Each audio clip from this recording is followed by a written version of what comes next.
All right. Hello, everyone. Lyric Armstrong, real estate agent and advocate. Ciao, ciao, ciao, ciao, ciao. Um, it's been a while. This is probably going to go up before some of the other videos I was doing.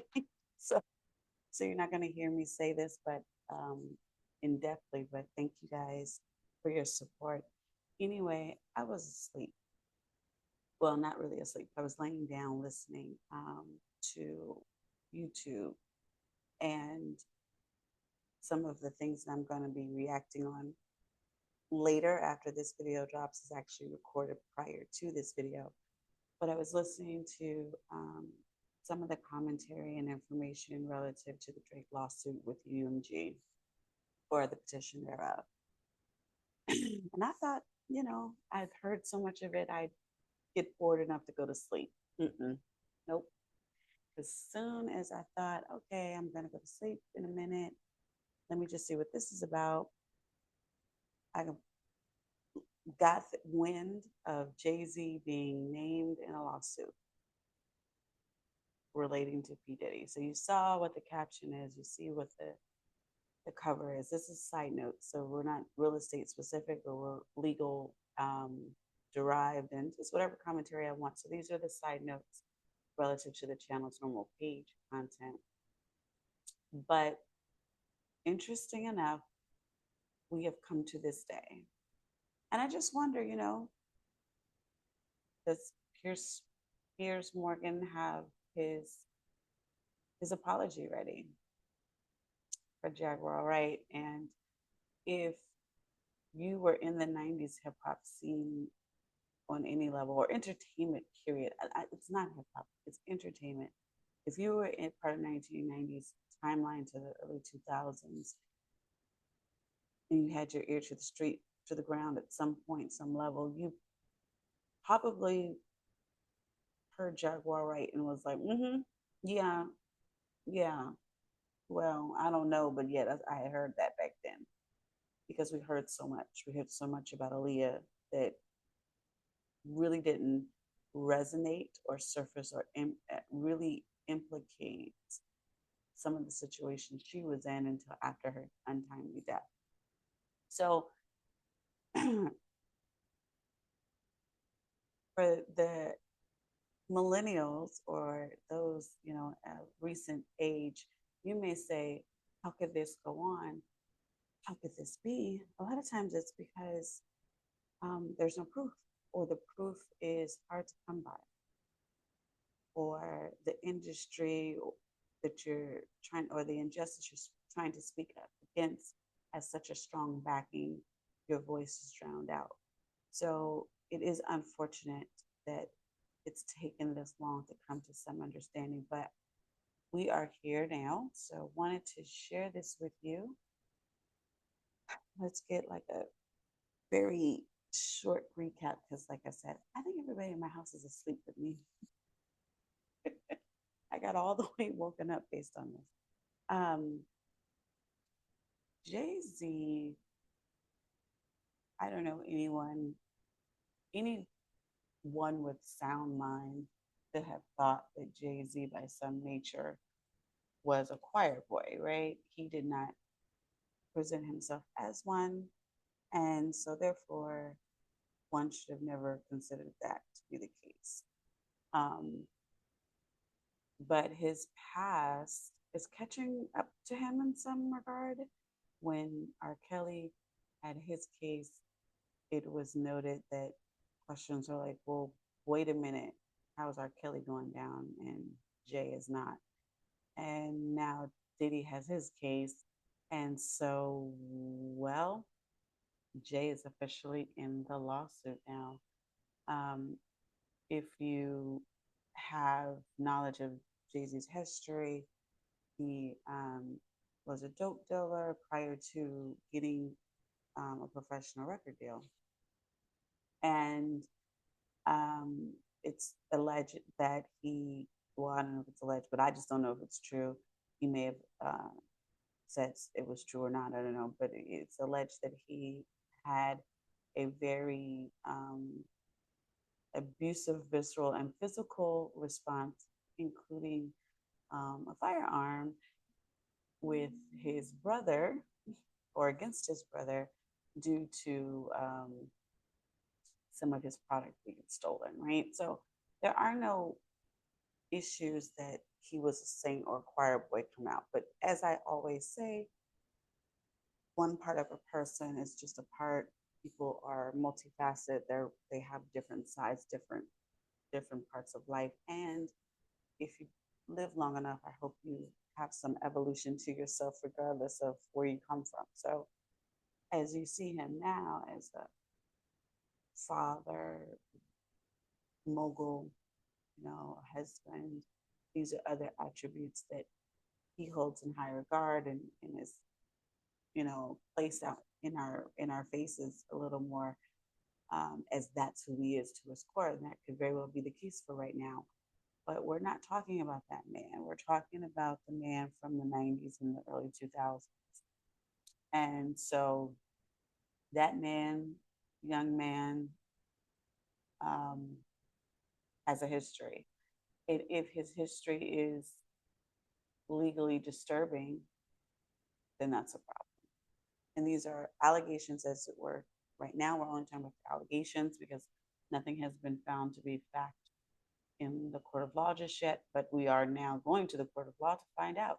So, Kendrick Lamar has this line in his song, on his new album, GNX, and that I put Cat Williams on the cover because it just speaks to Kendrick's line where he says, "Make Cat Williams and them proud. The truth about to get loud." Cat is known for, well, not, we know him for many things, but for 2024, he had that famous line that, the truth is coming out in 2024. Like, there's going to be some very deep grave digging in 2024.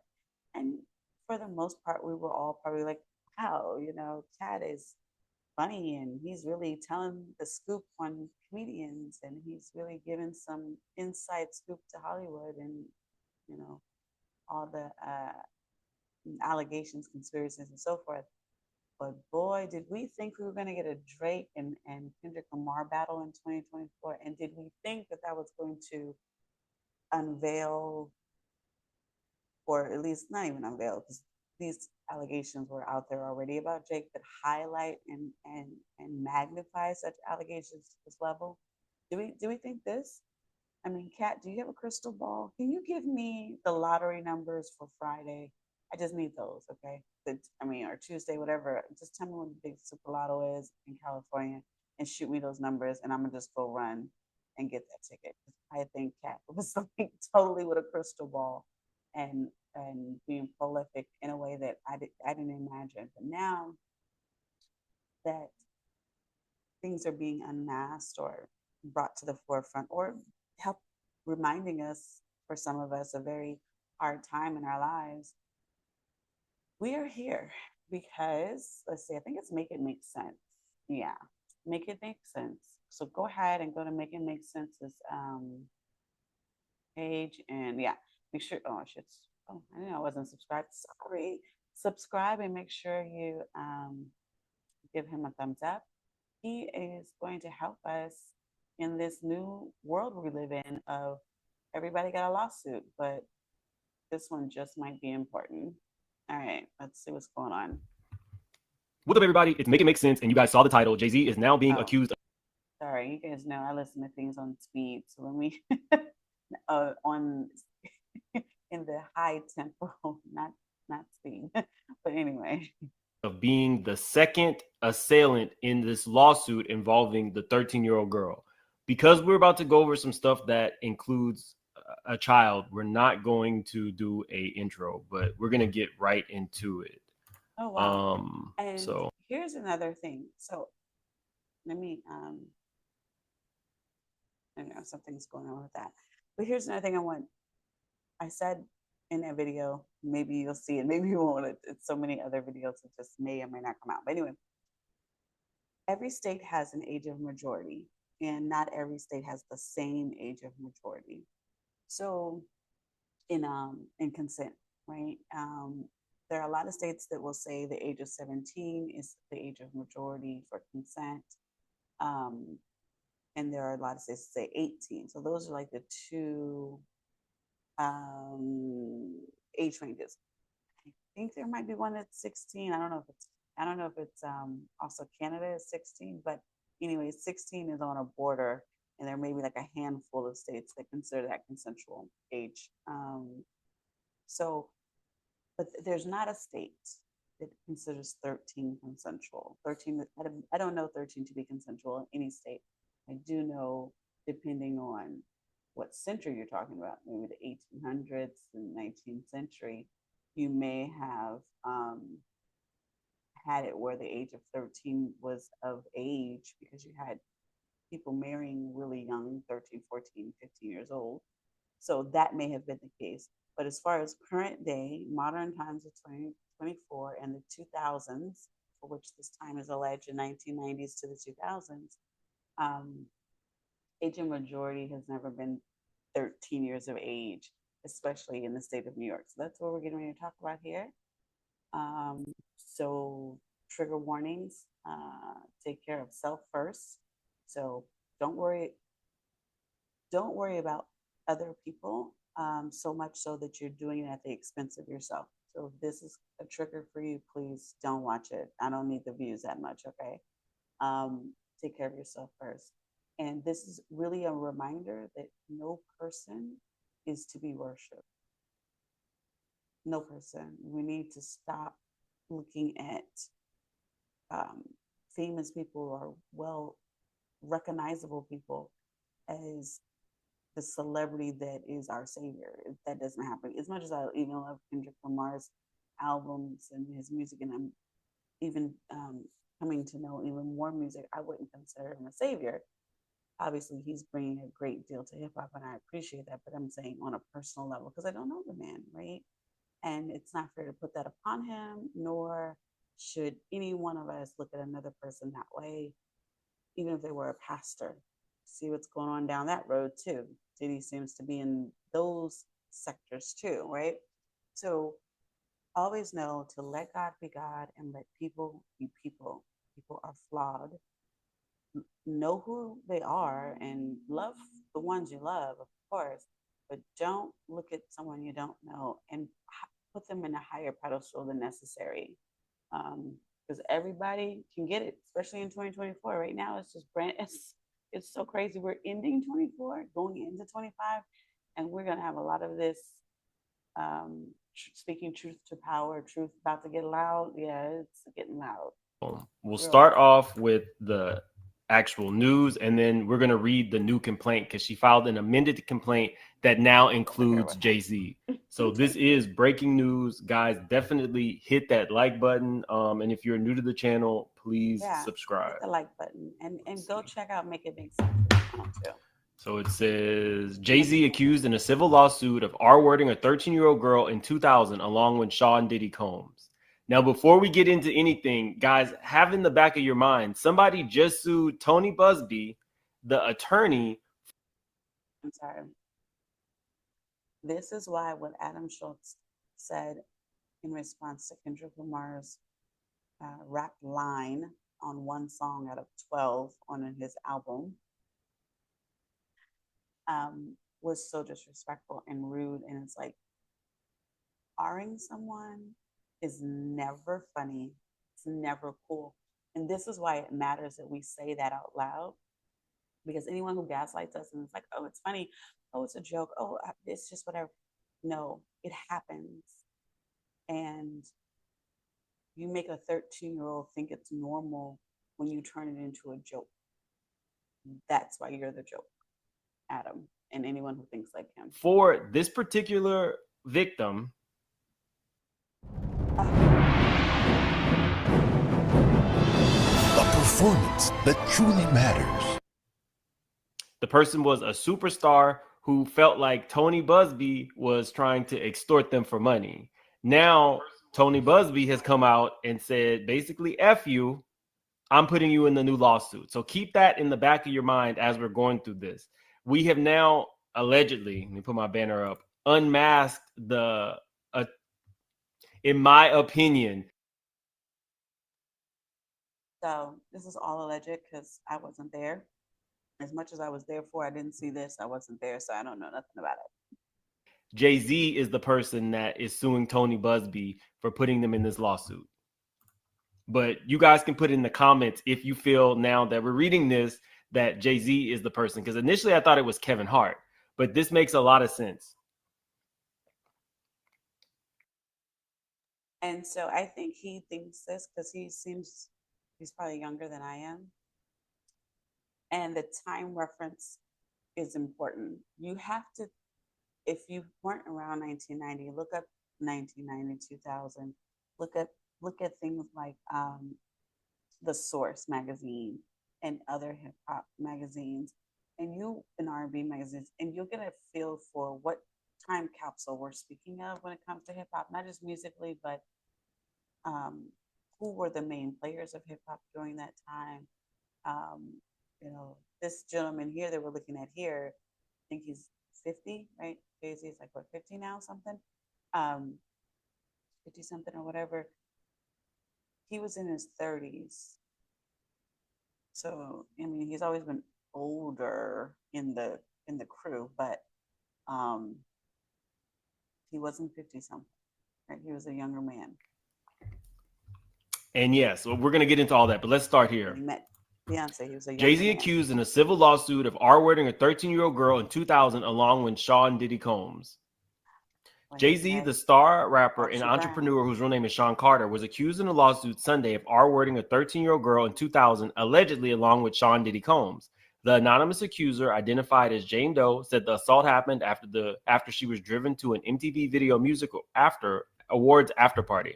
The federal lawsuit was originally filed in October in the Southern District of New York, listing Combs as a defendant. It was refiled Sunday to include Carter. Carter's attorney, Alex Spiro, and his publicist, as well as Combs' representatives, did not immediately respond to requests for comments.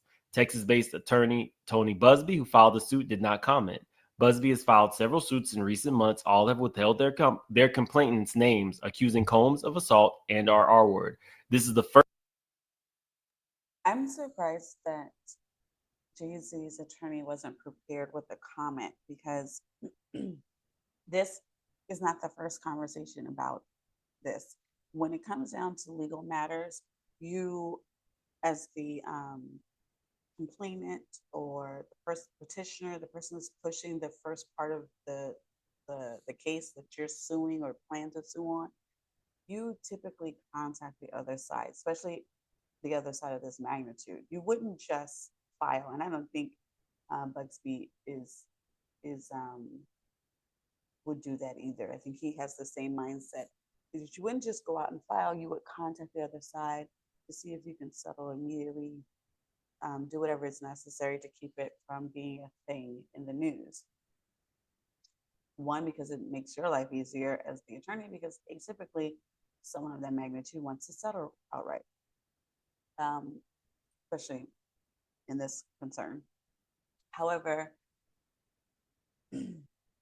however, sometimes it doesn't work out that way. So if it doesn't work out that way, then you go and do the lawsuit.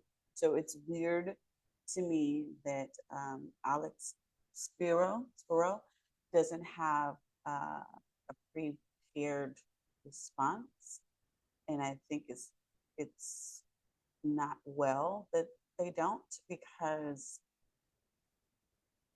this is going to be such a fire and such a snowball and so big and magnified just because of who we're talking about. We're talking about Sean Carter, like Jay-Z, like, but not just Jay-Z the rapper, but Sean Carter, the businessman, mogul, the dad, the husband. All of the things that he has become is now going to be a part of this lawsuit, not just who he was back then. And it's very unfortunate for him in one regard, because he was most assuredly a different person mentally, and just a different drive, and didn't understand how far he was going to go or what was going to happen and how much he had to lose based upon his actions, which is kind of why you don't do these things, because one, they're bad, and then two, you don't know, how it's going to blow up in your face later. And then there might be some people who say, well, why are we just not talking about, why we victims are victims not by choice, right? They don't choose victimhood. And so when we turn around and make it about them and their legitimacy, and we put pressure on them to prove it, and they don't have a way to prove it, it's hard for them to talk out about it. And then just like the one who spoke out about being shot, she said, "I was shot by Combs. I was not shot by the other guy. I was shot by Combs."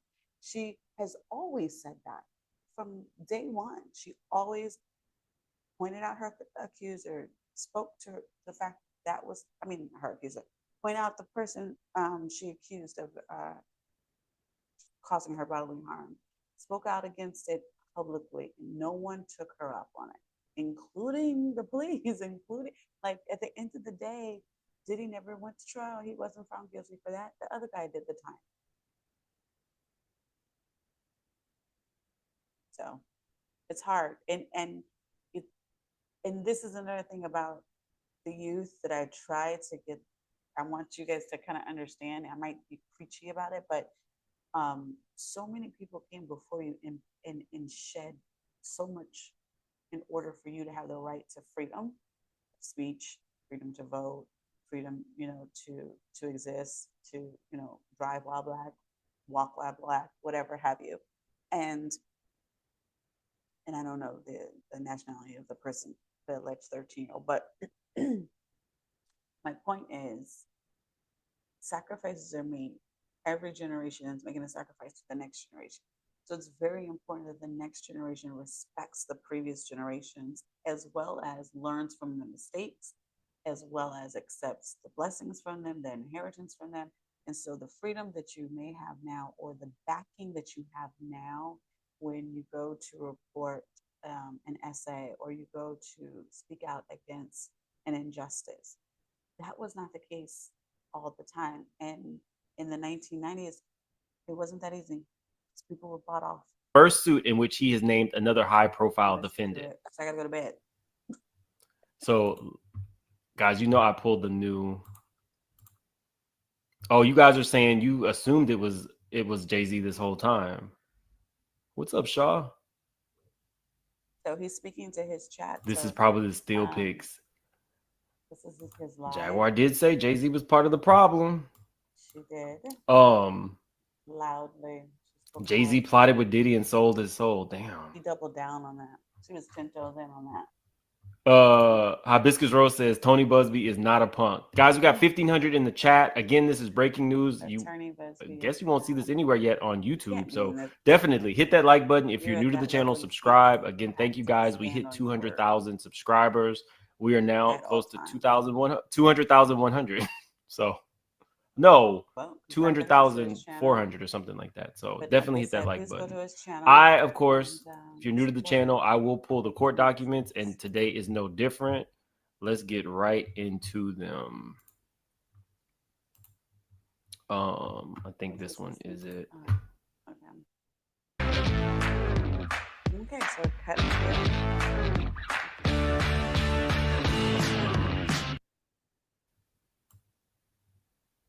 Jane Doe plaintiff. The thing that I don't want to have to go and buy this. The thing that I don't like is he doesn't show the caption, but it's probably Jane Doe. I think that's what it says. It's Jane Doe versus blank organization, Doe's 1 through 10. And Sean Carter, and all the other organizations are relative to Diddy. I'm gonna stick with Diddy and Jay-Z because they're both Sean's, and I'm between Carter and Combs. They both are C's. That's probably why they clicked so much in the beginning. They were like, "Oh, we're both Sean's," or we both have we start with a C. Simple things like that probably was a part of their connection, music, all that. Let me see. And here we are now, and they're in a lawsuit connected. Defendant Sean Combs, along with his longtime friend. Yeah, so she's going in Jane Doe as plaintiff through her attorneys. And so this is against Sean Combs, and then they AKA him every name he's ever had, right? So let's just do Diddy. And I mean, all the names though. P Diddy, Puff Diddy, Diddy, PD. Okay, Love. That was Brotherly Love or Brother Love or something. Like so many different freaking names. And then Sean Carter, Friend and aka collaborator Sean Carter, Jay-Z, drugged and R-worded a 13-year-old. and and by the time he started getting down to being called, I didn't even see the PD one. But when he started getting down to Brotherly Love and Love, I'm like, I'm not doing all that. You're Diddy. Oh, Puff Daddy. No, all that. You're Diddy. It's like, what kind of narcissism is going on that you cannot get a name and stick with it? Year-old girl at an after party following the 2000 Video Music Awards. Another celebrity stood by and watched as Combs and Carter took turns assaulting the minor. Many others were present at the after party but did nothing to stop the Allegedly. assault. Combs has been allowed for years. And these are legal allegations because it's legally filed. It's a legal allegation. So when I'm saying allegedly, obviously it's alleged because it's an illegal filing as an allegation.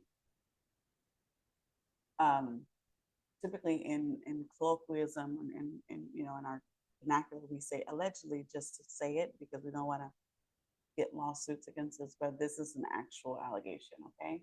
Years to conduct This is him himself getting in a this lawsuit. manner without consequences. He believes he is above the law. He is not.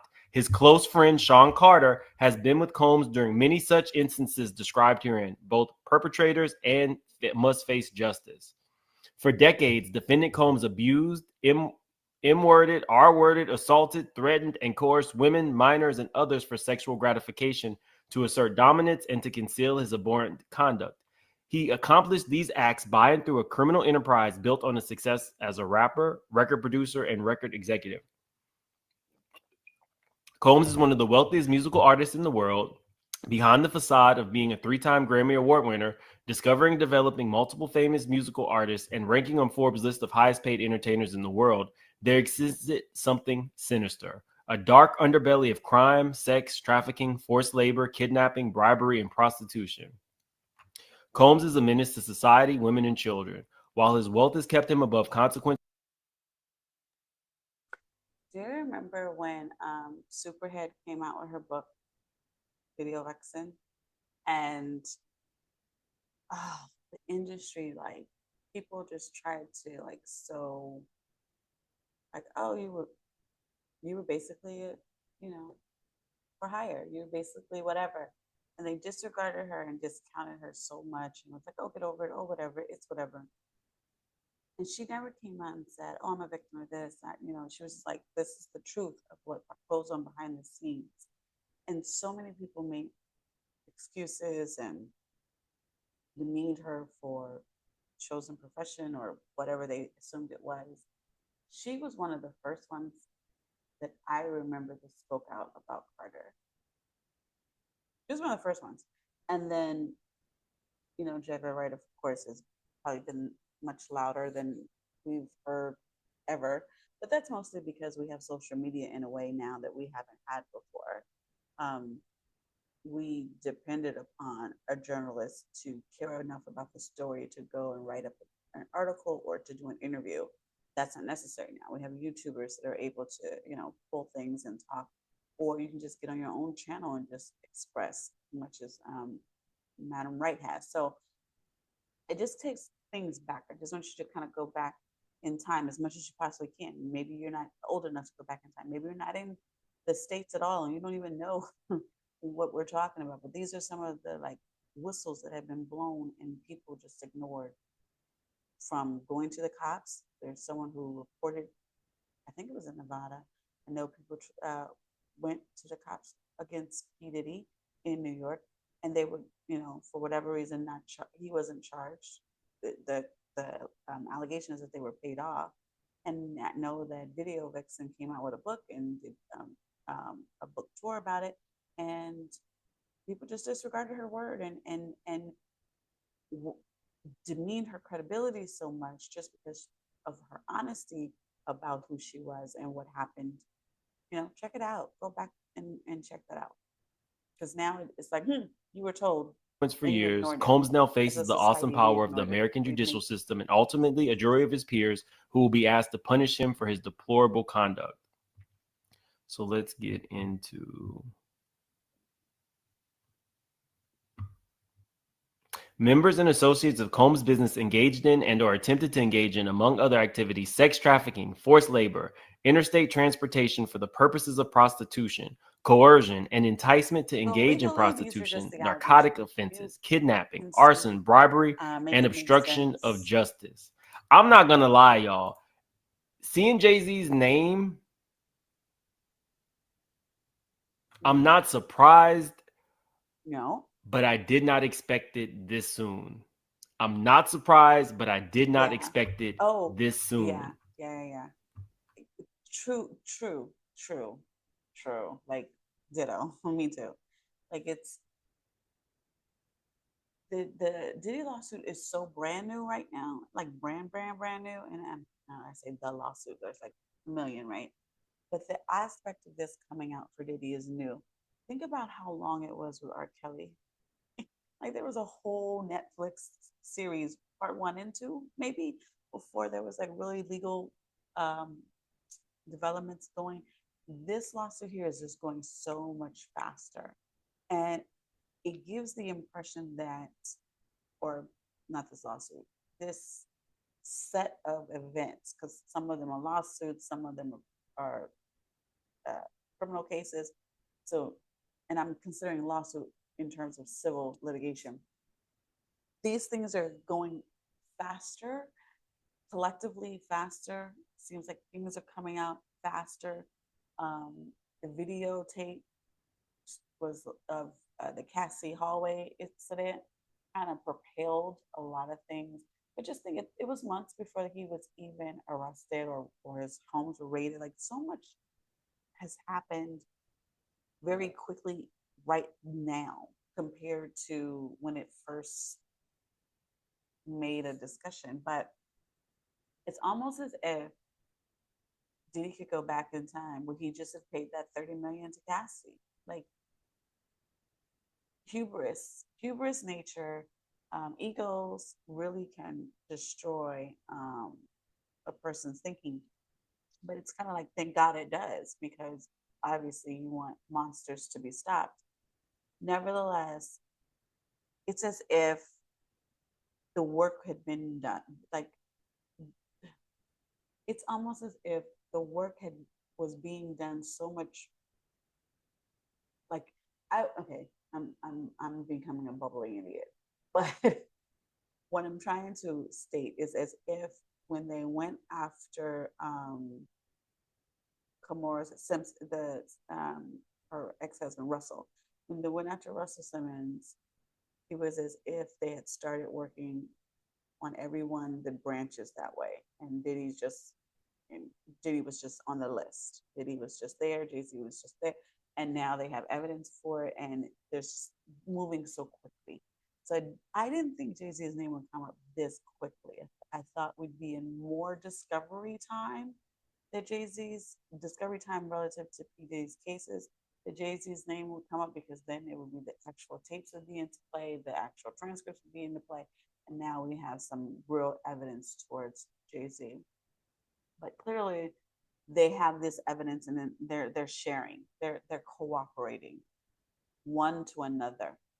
It's a different realm to cooperate as a citizen with the government, but it almost feels like the government's cooperating with the civil litigation. That's the way I mean to say it, in a very long rant way. Sorry. Remnants Rita, thank you so much for the super sticker. I appreciate and you. I hope this doesn't have anything to do with Where are we Lamar at either. on Like, likes? that was one of the other commentators. I took two things that I love. Hi, I'm Ronnie. I'm the only slated to be. Y'all, we don't even have 1,000 likes. Definitely hit that like button. Apparently, I don't know how the story is. I would have thought this. Yin and yang, two polar opposites. I'm surprised that in and of themselves, everybody's not covering this yet. I was trying to sleep, man. The Combs business constituted an ongoing organization whose members functioned as a continuing unit for a common purpose of achieving the objectives of Combs. For years, Combs and his businesses engaged in a persistent and pervasive pattern of abuse towards women, men, and minors. This abuse was, at times, verbal, emotional, physical, and sexual. As part of his pattern of abuse, Combs manipulated both men and women to participate in highly orchestrated performance. these Combs are all the ensured participation allegations. or You guys without can go them, see and them using intimidation by I want to hear the Jay-Z's are facts of this correct, and particular. Jay-Z did in some ways do something with a 13-year-old girl and on tour with R. Kelly. Yeah. So if these allegations are correct, and Dame Dash was like, nah, man, I can't rock that way. And look how bad we treated Dame over the years. Like, it's fame does not necessarily pick the moral high ground, right? Celebrity status is not necessarily the moral high ground. So, you know, we should do better about our people. When people are saying, look, that's sus, very sus over there. I'm not doing that. We should listen. When people are sounding the alarms, we need to go investigate and stop brushing people's word off because we love our celebrities. I mean, the music is the music, the art is the art. Appreciate that for what it is, for whomever your celebrity is. I'm not trying to say don't deal with the art because the art can be healing and informative and appreciative for you, but don't turn the artist into a god because you have a false idol. Jay-Z did in some ways do something with a 13-year-old girl, what do you think was happening when he was friends with another pedo? Y'all can put that in the comment section because this changes everything. Like, we are working through this together. I'm working through this as I'm reading it with you guys. If these allegations are true, I would imagine that nothing was off limits with R. Kelly as well. Just the Foxy Brown stuff. Her first thing out the gate, and it's with Jay-Z, was always problematic when she was underage. Tierra Marie's career took off, and under Jay-Z's tutelage, her first song was very sexual in nature as well. She was a teenager, and her song was How to Make a Girl Feel Good. So there have been hip hop has always been the recipe. I'll say not always because early hip hop no, but a recipe in hip hop became in the '90s, especially. It became the beauty of a woman on display and pushed to the forefront. Most actors, actresses, entertainers are at a young age, the prime of their beauty, teenage to early 20s. So it's very seldom that someone gets into entertainment 30s, 40s, and 50s. It happens, but it's seldom. So these elements that we are critiquing right now was the formula. It was the recipe. You have a young person, usually a beautiful female, less dress, more than dress, speaking about topics that grown people should be the only ones to speak on, and being exposed to things at an age not quite ready to deal with. That was much less the recipe. That was the entertainment world then. It probably still like little now. Cracks in the seams. Jay-Z is always very careful. I told you guys when he was a Superhead, just to get head, he made her wear a condom. Most people don't do that. He seemingly was pretty. I think I saw this part, but I missed him saying that. Superhead is the person who's talking about Video Vixen. That was either her book or her other name. Your name is Christina, Katrina, or something like that. But yeah. Be careful. But if these allegations are correct, this is going to change everything. And all of the recent stuff that we've been seeing about him trying to get into Kansas City and stop the corruption, are you doing that to save face because you know what might be coming out? Y'all, it gets you, like, it gets my mind, like, going, like, what else? What crack is actually... Here's the other thing to think about. There's the element of you don't want it to come out. You want to get ahead of the allegation. But did he tell his wife? Does she actually know? And that is a hard call to make. She may not know. She may think this is some other crazy alleged super fan out here wilding. Actually much bigger than we thought initially. Or she might know. Well, I guess we will find out, right? Let me see. Combs' recurrent and pervasive physical abuse took place for multiple decades. His tendencies of violence and sexual assault were all well known amongst his colleagues, employees, agents, and businesses. On numerous occasions from at least 1996 and continuing for years, Combs assaulted women and men by striking, punching, dragging, throwing objects at, and kicking them. Combs also assaulted children both physically and sexually. This goes over some of the other defendants. Let me see. I want to scan this for stuff specifically involving Jay-Z.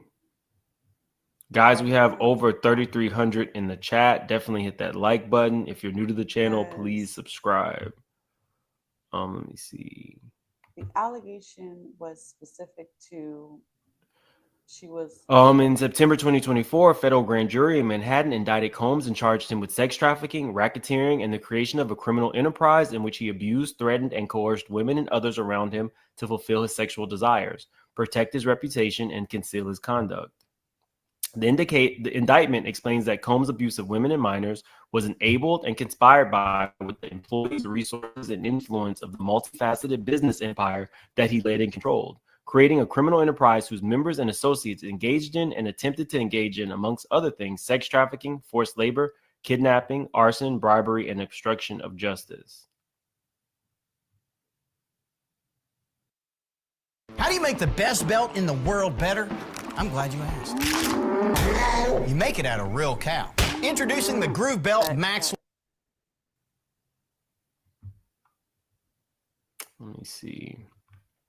Defendant Carter is, like Combs, a wildly successful rapper and businessman. Carter and Combs have a long history together. Carter met and began collaborating musically with Combs in the 90s. Combs and Carter rose together to the very top of the hip-hop industry in terms of fame and influence by the end of that decade. Combs and Carter were not simply occasional collaborators in the music industry. The two men developed a close friendship that has been well documented from the late 90s to the present. Can you imagine? So I'm just trying to imagine. Like I said, I believe Carter, which is Jay-Z. I believe Jay-Z is hopefully a different person than what is depicted here. And since these allegations are still unproven as of yet, hopefully he wasn't that person then at all that they're going to depict here. But nonetheless, 1990s, was it 30 years ago? Like 34 years ago, right? And then, the span of that decade. So between 24 to 34 years ago, you're talking about in time, everyone is different than they were 24, 34 years ago. But to have such poor character at that time is obviously inappropriate and problematic. But can you imagine you have been a different person for so long that maybe you don't, it's like, what? I had a party and I did what? Obviously, that's not the case. But to some degree, it is the case because that's what this claim is about. It was some after party, but the timeline, I'm sure there was plenty more than just one singular party. But at the end of the day, do you say, well, that's why I don't roll with them like that anymore? That's just the way the industry was. And that's a lot of what we did at the time as people, the community. We were like, that's the industry. Not thinking about, she's getting married to a 30-year-old and she's 15, she's 16. Like she doesn't even know for real, right? So I think that's how old R. Kelly was, but whatever. Like whatever the age difference was. Because now we've realized how wrong it was then. We have been very strong in recent times in saying, no, it's wrong. Wrong is wrong. Wrong is wrong. However, back then, there was a lot of complacency. Together, they attend countless music industry events for each other's business ventures, parties, and after parties. Indeed, the two are apparently so close that Combs stated in 2023 that Carter is the only person, and that's that is what? Interesting. Wait, okay. What happened? Okay. A different is like Combs because of everything. Combs and Carter were not simply occasional collaborators. You know what it is. Occasional collaborators in the music industry. The two men developed a close friendship, and it's been well documented from the late 90s to the present. So this is a good point to put here. Listen, their relationship is not just business, and this is documented since then to now. So all the thoughts that I'm having about is he changed from then to now, this is to say no, he is not changed. He's just gotten better and more crafty with it, but they are still well acquainted in the same manner even in current day. Together they attended countless music industry events for each other's businesses, ventures, parties after parties. That's, I'm sorry I said in italicized that. That's kind of the biggest blow is the after parties, because the point of the party, of a white party, or what is uh, Jay-Z's party called? They both have a signature party name. The point of those parties are every industry person is there. And every industry person is there to see a great party, enjoy good food, music, greatness. And then they leave, right? They Denzel it. They leave out. Midnight hits and they roll. It's the after parties that are of question. What is happening after the true party or after the award ceremony? But a lot of times it's after the party or behind the veil of the first layer of one party. Indeed, the two. So, and the reason why I'm bringing that to a light is because it becomes harder to prove. Excuse me, because you say something happened to you in a back room where thousands of people were and no one saw you, at least no one that you know will talk about it. Indeed, the two are apparently so close that Combs stated in 2023 that Carter is the only person other than Combs's mother who is allowed to call him by his legal first name of Sean. Well, yeah, but that can be excused away because they're both named Sean. So it may be something funny to them, like, and not as we're so, I mean, they're obviously close, but it may not have been like, oh, we're so close that you're calling me by my government name, which let no one else do because you are so important to me. I love you to the moon and back, and you're my soulmate. It could be that because I don't know all the allegations. I don't know what it is, but it also could just be I don't let anyone get that close to me as a person. But since you have the same name as I do, I think it's funny. So you're a cool cat. Okay, I'll let you call me Shauna, and because you're Sean and I'm Sean. Indeed, the two are apparently so close that Combs stated in Maybe. 2023 that Carter is the only person other than Combs' mother who is allowed to call him by his legal first name of Sean. I see Diddy all up in Jay-Z's jock. I don't really see Jay-Z doing that to Diddy. I think that maybe they are one and the same type of person, but Jay-Z has a cleaner image, and so Diddy wants to, tie his rope to that. Associate. Mm-hmm. And is that such a big deal? Like the narcissism. Who the cares what your name is and who's allowed to call you by your first name? I hope in the courtroom somebody stands up and just starts calling him by his first name. Like, who are you that who calls you by what name means something big enough to be in an article? Okay. This is where our age difference shows. So that's making make sense his opinion. And it's fine. I don't necessarily disagree or agree. It's just I have a different perspective. Um, Mostly because I'm older. But it's I think I said this before on stream.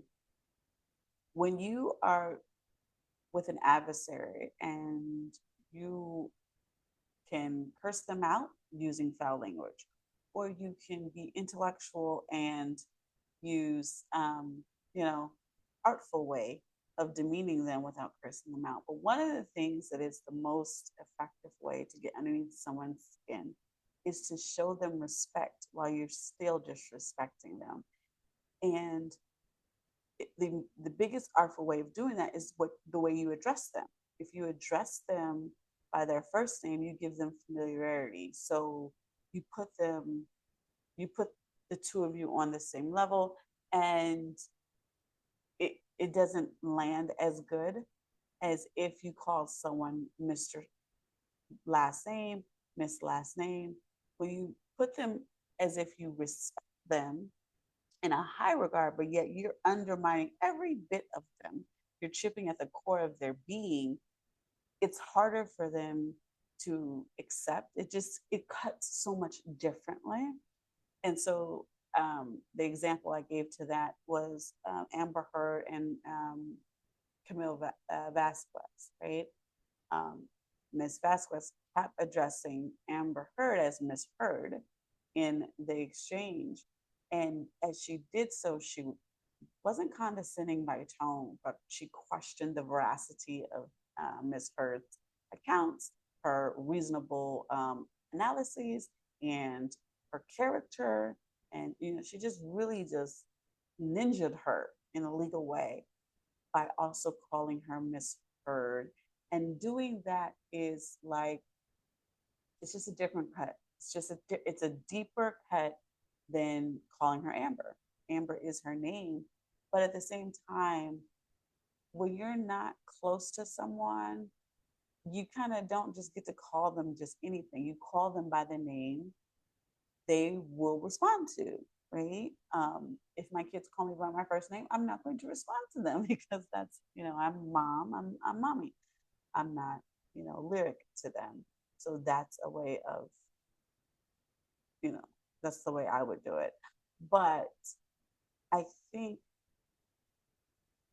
it's usually the other way around, but for entertainment, it's more in lines with what Combs was saying.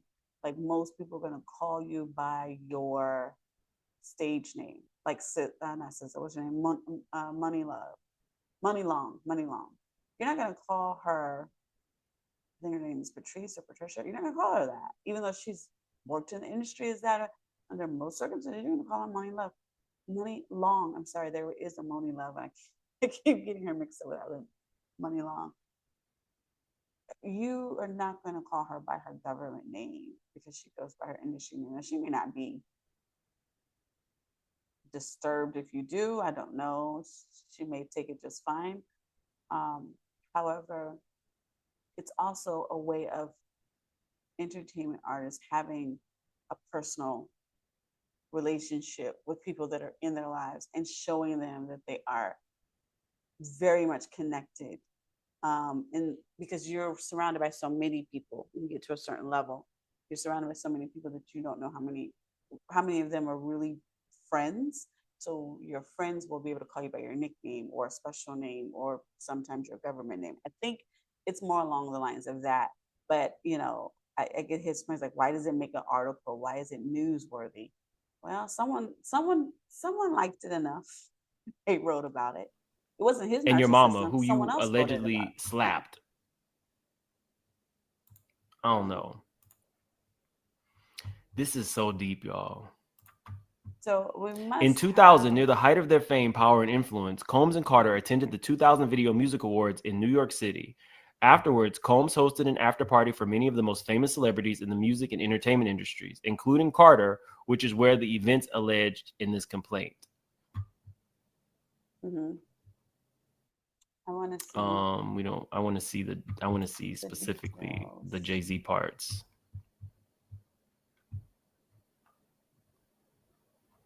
This is going over the Diddy parts. Utility providers don't want you to know about this trick to warm up houses for practically zero cost. This space. Okay. Defendant Sean Carter is a male who, on information and belief, maintains residences in both New York and Los Angeles. Defendant Carter is more commonly known by his industry name of Jay-Z. Carter was identified in plaintiff's original complaints as Celebrity A. Prior to the filing of this Hmm. amended complaint, Carter received a letter from plaintiff's counsel requesting a mediation to resolve this matter. Upon present information and belief, Jay-Z responded to said letter by not only filing an utterly frivolous. So let's give some context. When you file a lawsuit and you name defendants does 1 through 10, 1 through 100, you have a internal list of knowing who those does are. Sometimes you know them by um, who they are in terms of like they're the security guard at a location, like you know them as a identified person relative to what their title was or where they were at a certain time in the evidence that you have. And then here they did the thing that I thought they would do, which is not named this particular celebrity. Jay-Z probably contacted him first before they actually named him. So now he is officially named, but his all the things that they mapped out as celebrity A and all of the identifiers, they're saying all of those things are attributed to this particular person who is now named as a defendant. This lawsuit, but also by So orchestrating consequently, my point is when you're naming individual, when you're putting in your caption defendants, does 1 through 10 or whatever number, you need to have an idea of who those are. You're not just picking 1 through 1,000 and you only have 5 people that you think is involved. So that's the reason why there is a number, but you're also having an idea of who those people are so that you can name them later or you can remove them because you've settled. And so you'll see that captions and filings get updated as the cases go. a conspiracy of harassment, bullying, and intimidation against plaintiffs' lawyers, their families, employees, and former associates in an attempt to silence lawyers. What? Their conspiracy of harassment, bullying, and intimidation against plaintiffs' lawyers. That is just stupid. So that's really wild. So the plaintiff's lawyer here is obviously the one writing this complaint naming Jay-Z. But in the in the bullet, the number 30, paragraph 32, he's stating that Jay-Z himself harassed him as an attorney, which Jay-Z has attorneys. Why wouldn't you? It's just weird. You should have your attorney speaking to the attorney. I don't understand why he would talk to the attorney. I would have just lawyer, period. And okay, Amanda Carter received a okay, but by also orchestrating a conspiracy of harassment, bullying, and intimidation against plaintiffs' lawyers, their families. You're involving the plaintiff's lawyers' families, employees, and former associates in an attempt to silence plaintiff from naming Jay-Z herein. That is a very horrible tactic. Very, very horrible tactic. And I've been an employee where I've had like opposing counsel, not even opposing counsel, but opposing counsel's employees like go crazy and be absolutely out of line. You can't do that. They got fired. You can't do that. You cannot do that. You can't do that. There are, even in the elements of the legal field where, lawyers curse each other out sometimes. Most times, they're really nice to one another until they get in court and then they, Your Honor, he's doing bad, she's doing bad. But, outside of court, they have the ability to be nice and cordial. It's just in court, that's the sport. The sport is what it is. But you do not harass families. You do not harass lawyers and their families and their employees. Like, come now. Terrible. Their families, employees, and former associates in an attempt to silence plaintiff from naming Jay-Z herein. This effort was meant to scare plaintiff and to do. So much effort when you probably could have just cut the check and said, the only thing I want the settlement to say is I admit no wrong. Discredit her counsel. That effort failed. Y'all, I thought that Tyrone Blackburn was with the shits. Tony Busby is with the shits. You file a lawsuit on me, you're getting named. This is huge because as of right now, no other celebrities And are really that the retaliation by lawsuit is a form of harassment. You can't just file a lawsuit just because you don't want him to do his job and representing his client. Retaliation by lawsuit is not allowed. And it's like I'm feeling the lawyers like, yes, go law. Law is doing so good. We have Ben Chu, Brian Steele, and now Busby. I don't necessarily know his character on any other front, but I'm appreciating his ability to say, "Oh no," but like a lot of lawyers are like this. Okay, yes. I mean, we're in the legal field because we like the argument. That's our form of fighting, an intellectual battle. So no, there is no folding. Fold.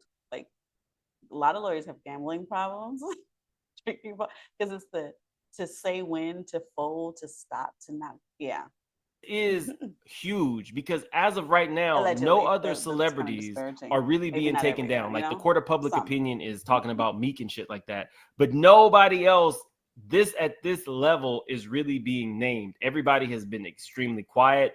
We don't know if Diddy is flipping on people. We don't know what videos are currently out there that are being circulated and sold. Self-preservation.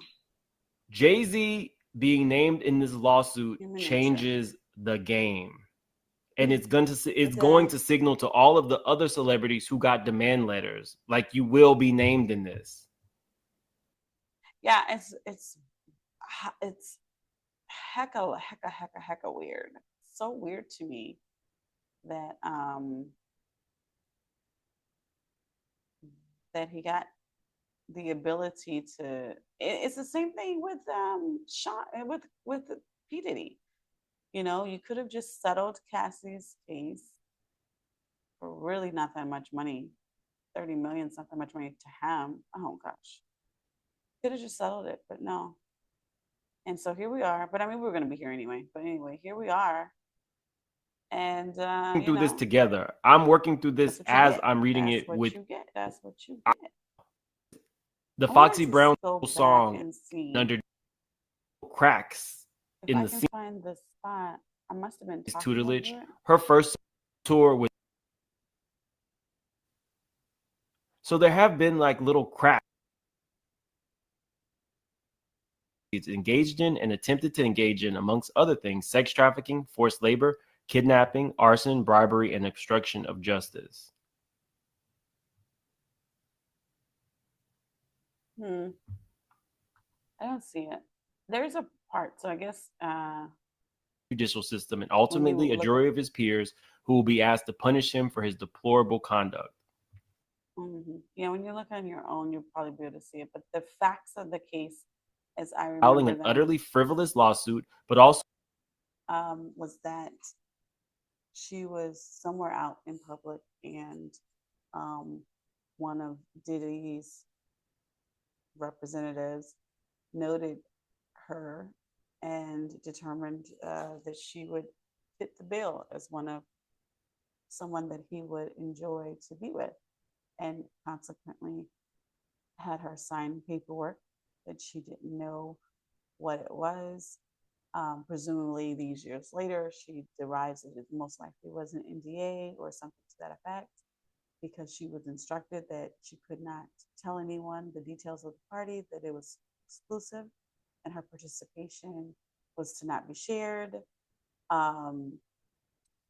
But there's nothing binding to this particular document, nothing legally binding, because with signature or not with the signature, she was 13 years old, so she didn't have standing. She couldn't enter into a contract legally. But she was 13 years old. She didn't know that. Okay. So anyway, she signed. She went to the party. She had a substance. She had a drink. She doesn't know what the substance was in the drink. It immediately affected her negatively, so she found her way to a room to lay down. It had just a bed and no other elements. She laid down, and then Diddy, um, Jay-Z, and a female came in the room, came inside that same location at some point, entered in, and violated her. And she wasn't able to defend herself. So that's part of her allegations for the night of her experience as a 13-year-old being assaulted by these gentlemen. And maybe the woman too. I didn't get to all of that. But anyway, oh, wait. Yeah, so If you ever wanted to know the one quality that the most successful people in the world have, it's the art of influence. To possibly being with all the celebrities. You're okay. after a I think a long wait seemed to her a long time. Same look. Okay, yeah, I think I found it. Let me go back. Told her that Combs, like Okay, I was previewing it because I was like, where without a is ticket, part? remained outside with Yeah, here we go. 13 years old. So after jury demand, it's the factual allegations. What's interesting is this is filed in LA, but yeah, has a different flow than what I would have done. Jury demand would have been like on the caption, a part of the beginning, but the background is necessary. Factual allegations is after. So yeah, that gets Had a friend drive and so much background that we don't get to factual allegations until the 38th paragraph. A long time. Drop her off near Radio City Music Hall in New York so she could try to attend the Video Music Awards. Attending the VMAs was on plaintiff's bucket. Wait, who dropped her off? A friend. So we do this sometimes. Young ladies, young men.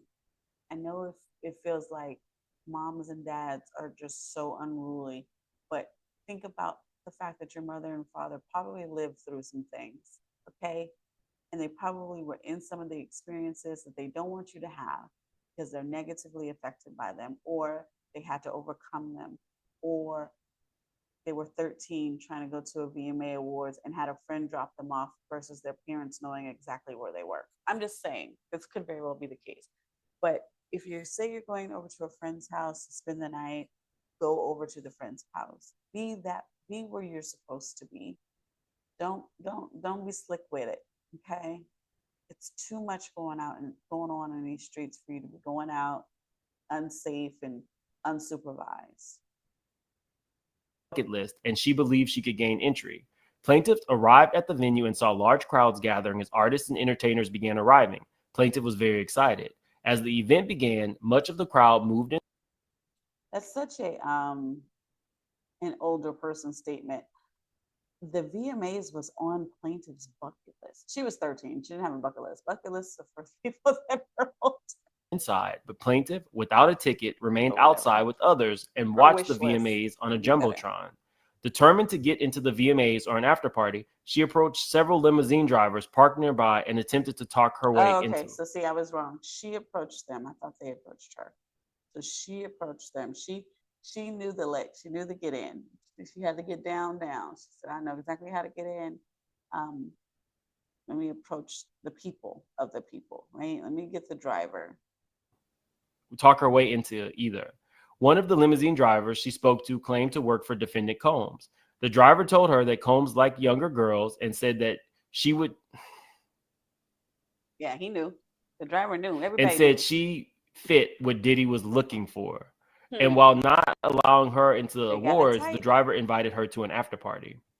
The driver stated that he had to drive Combs and others to the after party first, but instructed plaintiff to return to his location after the event and that he would pick her up and take her to the after party. Later that evening, plaintiff.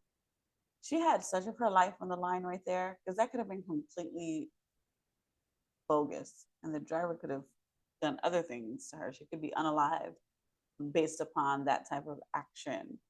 Because he's got to get take Combs, and now Combs are going to say, well, I don't know what the driver did. Plaintiff excitedly returned to the same location and waited for what seemed to her a long time. The driver eventually returned and drove her for what he described to the after party.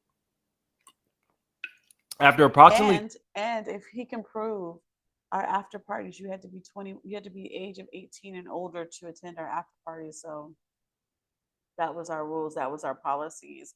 And here is, I mean, you probably don't have a record of it now because you don't have to have business circuits after 7 years, but whatever, say they do. Here's the emails that go back dated in that time frame that shows that was the policy.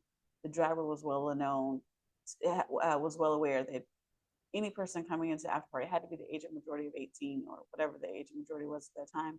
And so Combs believed her to be that age.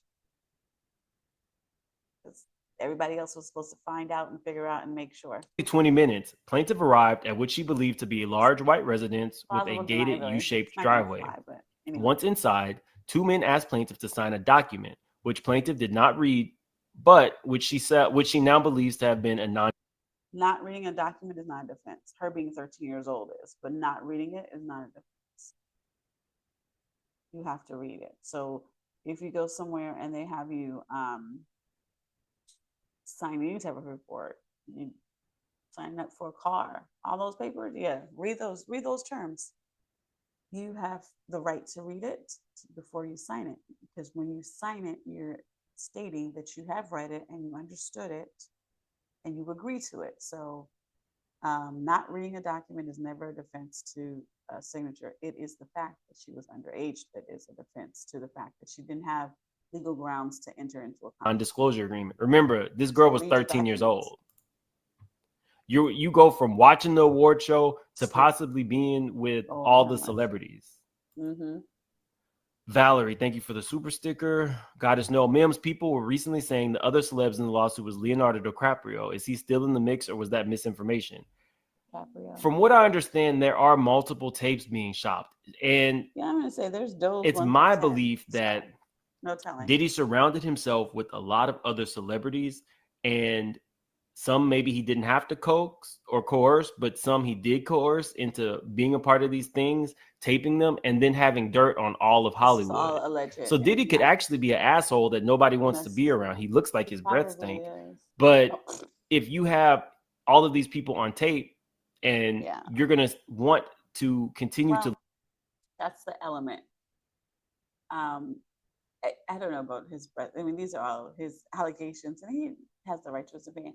I think that when it comes down to Diddy, for whatever reason, he was the one that he was the irritant, like the irritating brother in the room that just always hopping out all over the place.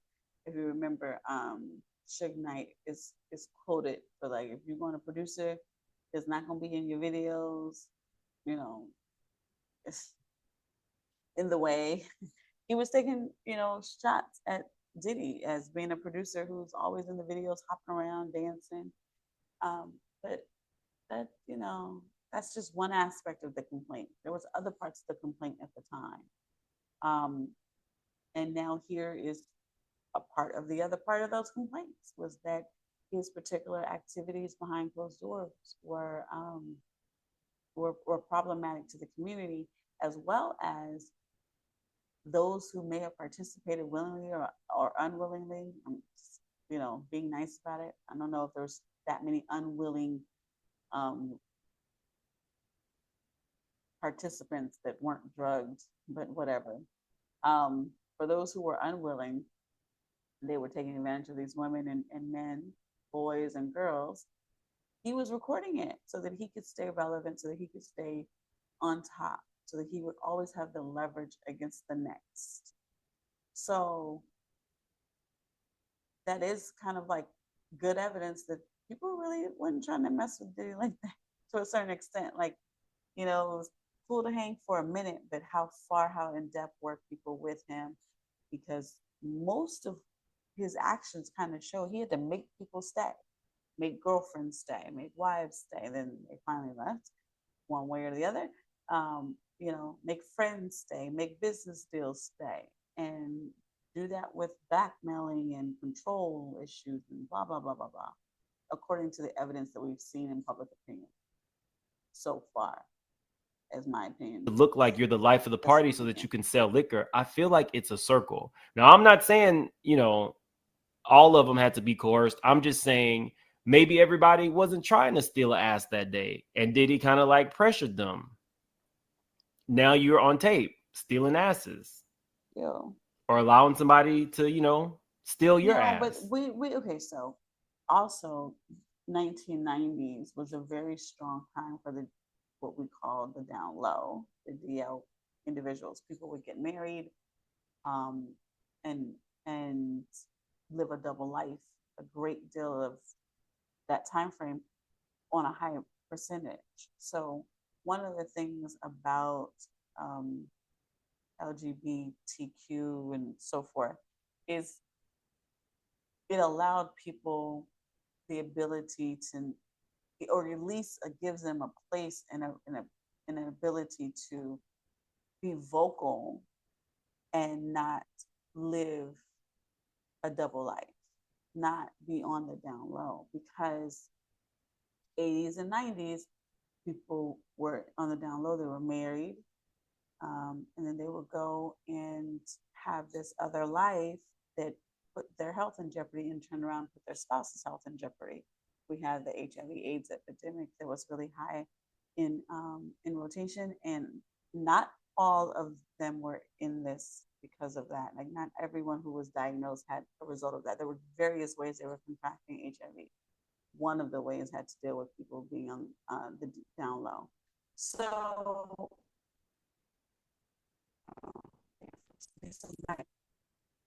my recollection of the time is, I don't know that it's a person that didn't want to do that particular activity, versus they were curious enough that they wanted to, but they just didn't want anyone else to know that they wanted to.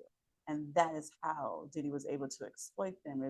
They didn't want it to be public knowledge, because the society was so condemning of individuals in very promiscuous and outdone relationships, or those of same-sex relationships, or not even relationships, encounters. Some of these are just encounters and not necessarily relational. So I mean, I never thought Jay-Z was a saint. We know Jay-Z pow-powed his brother when he was 12 because his brother was a crackhead and had stole his money, so he pow-powed him. We know in the early 90s, or in the 90s, I should say, he stabbed That's what they say. Yeah. Jay-Z's no saint. We know that he allegedly was selling crack and all that other kind of stuff. He was a little street dude who had a flow and had a vision. But I don't put anything past any of these people. I don't care if you're a billionaire in 2024. We're talking about who you might have been in 1990, in the early 2000s. Yeah. That Jay-Z is the shiny thing that we see now with Beyonce and the Family Man. That really helps his image. But nobody thought that 2024 would be the year that everybody was going to get exposed. He probably could have lived the rest of his life with nobody knowing this shit. Cat Williams knew. But Leonardo DiCaprio was definitely at the parties. Leonardo DiCaprio is trying to lead a really low profile. He doesn't want to be seen. So who knows? Or he might have paid. We don't know. But y'all were asking for names to be named, and it happened. Mm-hmm. Remnants, Rita, thank you so much again. And Esther, congratulations on. Wow, so Jag was Jag has been saying that Jay-Z was the Monroe and Jaguar Wright talking about this. So that's why, you know, people disparage her, but I always say she always pinpointed Jay-Z as part of the problem. Always. And people may not. And like I said, Katrina, Video Vixen, Jay-Z was on the list. And when Video Vixen came out, I think him and Beyonce were married already, or they at least were publicly dating. That was always a thing. They were very quiet, but the gossip column was they were quiet because she was underage. Her statement was they were quiet because she's a quiet person and she keeps things private. Things that are close to her, she tries to keep them private as much as possible. So, you know, I think that's plausible. I don't necessarily know about if it had anything to do with her age at the time. Like her, you know, when she was in her delivery. No. But you kind of have to separate that from she pinpointed Jay-Z. And now Jay-Z is in this lawsuit. So, Empress, thank you. That was a very generous super chat. The ones from LA to get the Busby lawsuit that were from where Jay-Z. But thank you. I appreciate Okay. So the driver stated that he had to drive Combs and others to the after party first, but instructed plaintiff to return to his location after the event and that he would pick her up and take her to the after party. Later that evening, plaintiff excitedly returned to the same location and waited for what seemed to be a long time. The driver eventually returned and drove her to what she described as the after party. After approximately 20 minutes, plaintiff arrived at what she believed to be a large white residence. Okay, these quotations aren't necessarily being snarky. These quotations are relative. Well, they could be snarky, but they also could be relative to, well, it should be, no, it's being snarky. Yeah. I guess they're just quoting what it was called versus giving it a definition. But in legal terms, if you give it a definition, then you would have it all caps. But With they the didn't define it. gated U-shaped driveway.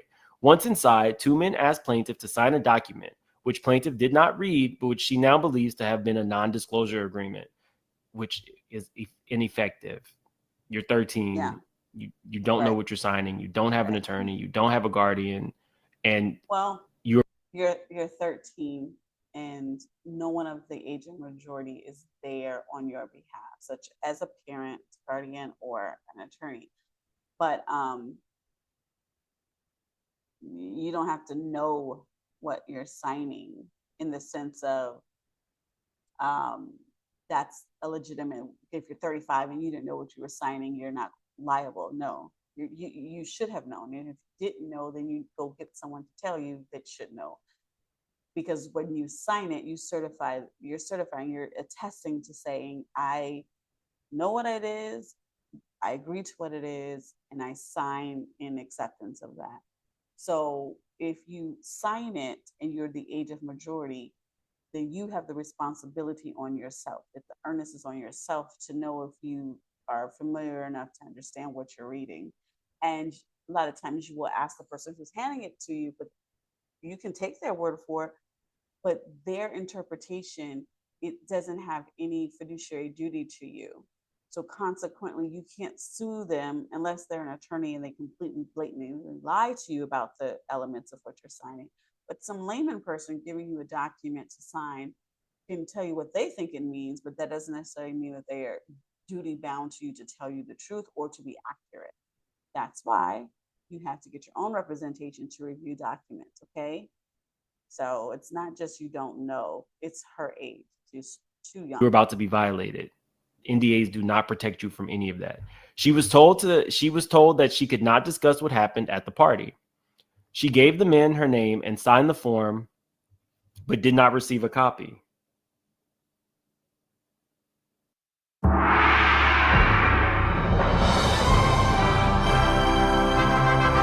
It was absolutely.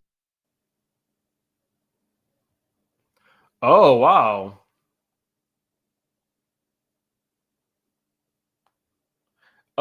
This is also breaking news.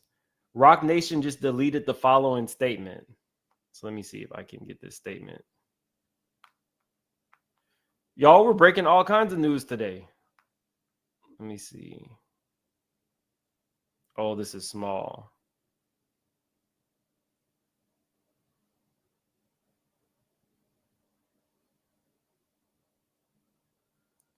Let me finish this and I'll go back. This is very small.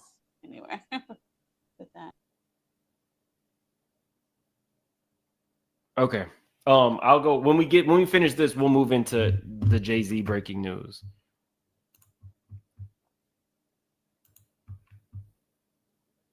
Once inside, okay, she gave the men her name and signed the form and did not receive a copy. Inside the building, plaintiff recognized many celebrities as she entered what appeared to be a large living room or a foyer containing a large crowd. Plaintiff attempted to mingle in the crowd and talk to several of the celebrities that she recognized and whom she had wanted to see at the VMAs. Waitstaff circulated through the room carrying trays of drinks and loud music played through the venue. Plaintiff observed widespread drug use, including marijuana and coke. After attempting to talk to numerous celebrities, plaintiff accepted a drink from one of the waitresses circulating the crowd. The drink was a reddish-yellow mixture that tasted like orange juice, cranberry juice, and something bitter. After drinking just a portion of that drink, plaintiff began to feel woozy and lightheaded, making her need to lie down. Okay, so just to like give this a well-rounded thought process, um, the element of being drugged could very well be, you probably do a motion eliminate to exclude that from evidence, because from the accounts of the plaintiff, um, one, we don't necessarily know that any of these individuals are informed that she's 13 years old, including the driver, just that she has the look of a young lady, or potentially should look as a young lady. We don't know what she looks like, but they thought that she was desirable, and particularly that Combs would think so. But Combs is not quoted in that. And so far, the elements of Combs or um, from Diddy or Jay don't express that they had knowledge of her age. They don't express that they have knowledge of her being drugged. Now, there being drugs, not knowing what those drugs are, not having toxicology to determine um, legalized or illegal, because everyone has different reaction to alcohol. They do.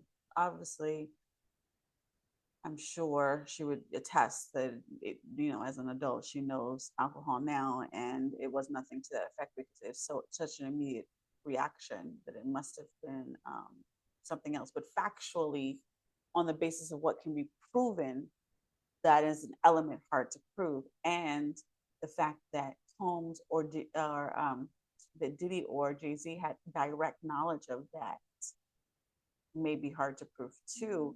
It's going to need some supporting bad actors to be brave enough to come forward and say, yep, I remember, I saw, I witnessed, I was instructed. Yes, they knew this is what happened.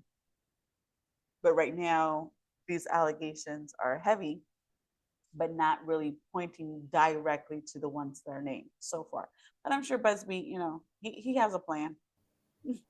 He has Looking a for a plan. place to rest, plaintiff walked down what appeared to be a hallway containing several rooms off of it. She entered what appeared to be an empty bedroom so she could lie down for a moment. She did not lock the door. This room contained only a large bed with no furniture of any kind, television, or other furnishings. Soon, it sounds like a sex room to me. Soon after, because who has a mansion that only has a bed in it? That's it, just a bed. Soon after, Combs entered the room along with the defendant Carter and a female celebrity B. Plaintiff immediately recognized all three celebrities. Let's stop here. So I've been seeing already that people feel like celebrity B is Beyonce. So Beyonce and Jay-Z, let's go here really quick. Beyonce and Jay-Z relationship timeline. 99 to 2000, Beyonce and Jay-Z first meet. So they weren't dating. 2000, 2001, Beyonce and Jay-Z start dating. 2001, they appear together on the cover of Vanity Fair. 03, they released Bonnie and Clyde. But I'm leaning towards Jenny from the Block. Allegedly, this is just my opinion. We don't know who we don't know who that other person is, but I'm leaning towards J-Lo. Jennifer Lopez abruptly leaves autograph signing session after invasive Diddy question. No, that's not the one. J-Lo and Diddy were both at the VMAs together that year arguing.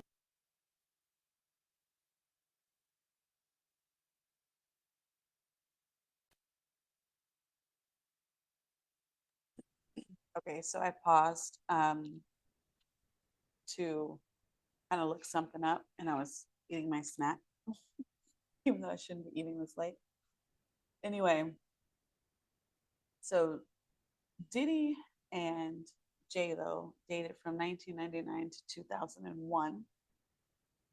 So their dating timeline was that they were dating the year 2000. So they dated that whole year. She could have been present, or it was still viable if they were dating. But I don't know definitively when Beyonce started dating Jay Z. I don't think anybody knows that except for Beyonce and Jay Z. Um, but if I remember correctly, she was still in Destiny's Child.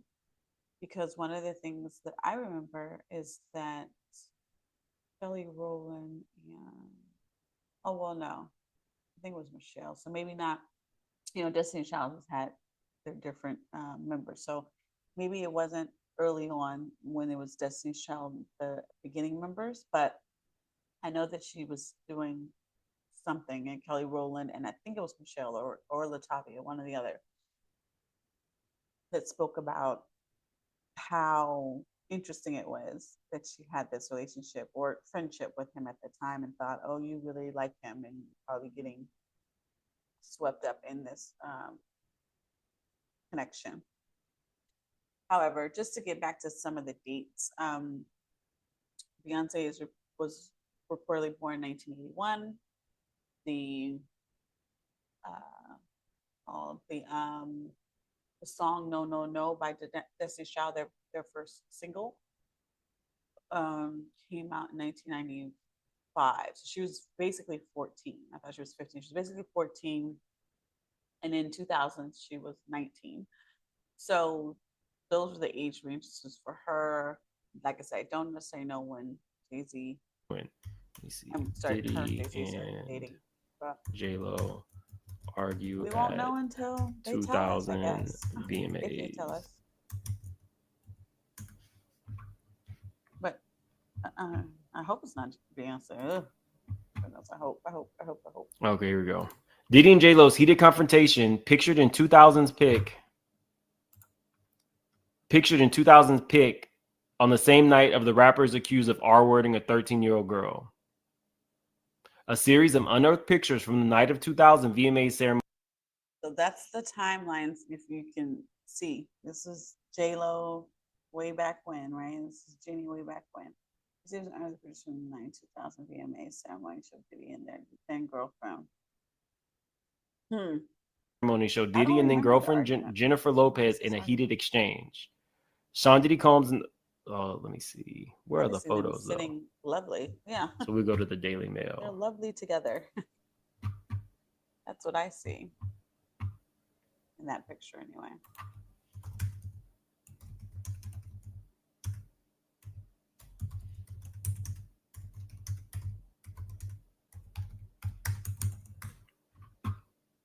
And you guys can put in the chat if you feel, I mean, I know some people feel like Celebrity B is Beyonce. I'm leaning more towards J-Lo, but I want to hear what you guys have to say. You can put it in the chat if you're thinking Celebrity B, which is a female who watched this young girl get violated, is J-Lo or whomever. Let's see.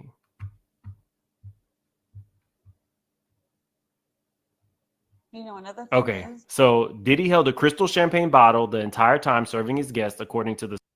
Hold on. Another thing is, if you listen to, or if you watch any of the R. Kelly documentary series, you'll hear someone account to the fact that they watched or saw Aaliyah and R. Kelly when she was underage being essayed by R. Kelly. And you know, resulting in the fact of her having a pregnancy, allegedly. And so, as much as anyone witnessing a crime has a culpability to the crime, there's also the element of they too can be victimized in that element because they're being forced to watch such a crime. It's a part of the grooming process. It's part of the, what is it called? The control that Diddy would use is being able to say, you participated, you didn't say anything. So, you know, I don't necessarily know who it was, J-Lo, Beyonce, or some other random person, Oprah, I don't know who that was. But anyway, whoever it was, there's a lot of damage to them that's potentially happened, rightfully so, or it could very well be that they are to a victim. The source. So he's serving you your drink. So who knows what the hell was in that bottle?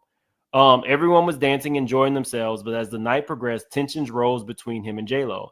Images obtained exclusively by Daily Mail captured the moment an irate J-Lo shouts at the Bad Boy founder in the middle of the party before walking away. What do you think they were fighting about, y'all? The season of giving is all about hope, compassion, and joy. Yet for some children,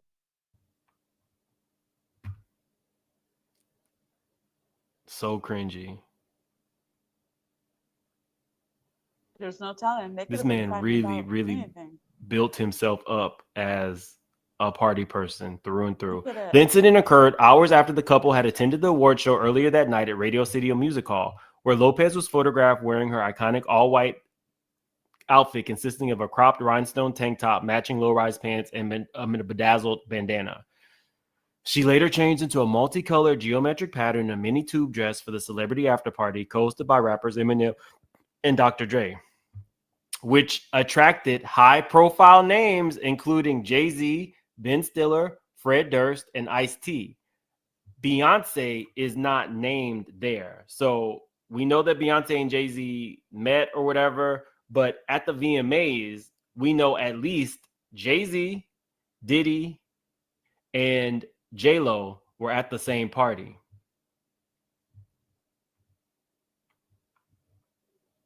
So just keep that in mind. And so what I was gonna say is they could have been fighting about anything, depending on what their relationship was, if the allegations are true, or if they also extend to J Lo as they came from Cassidy. It could have very well been that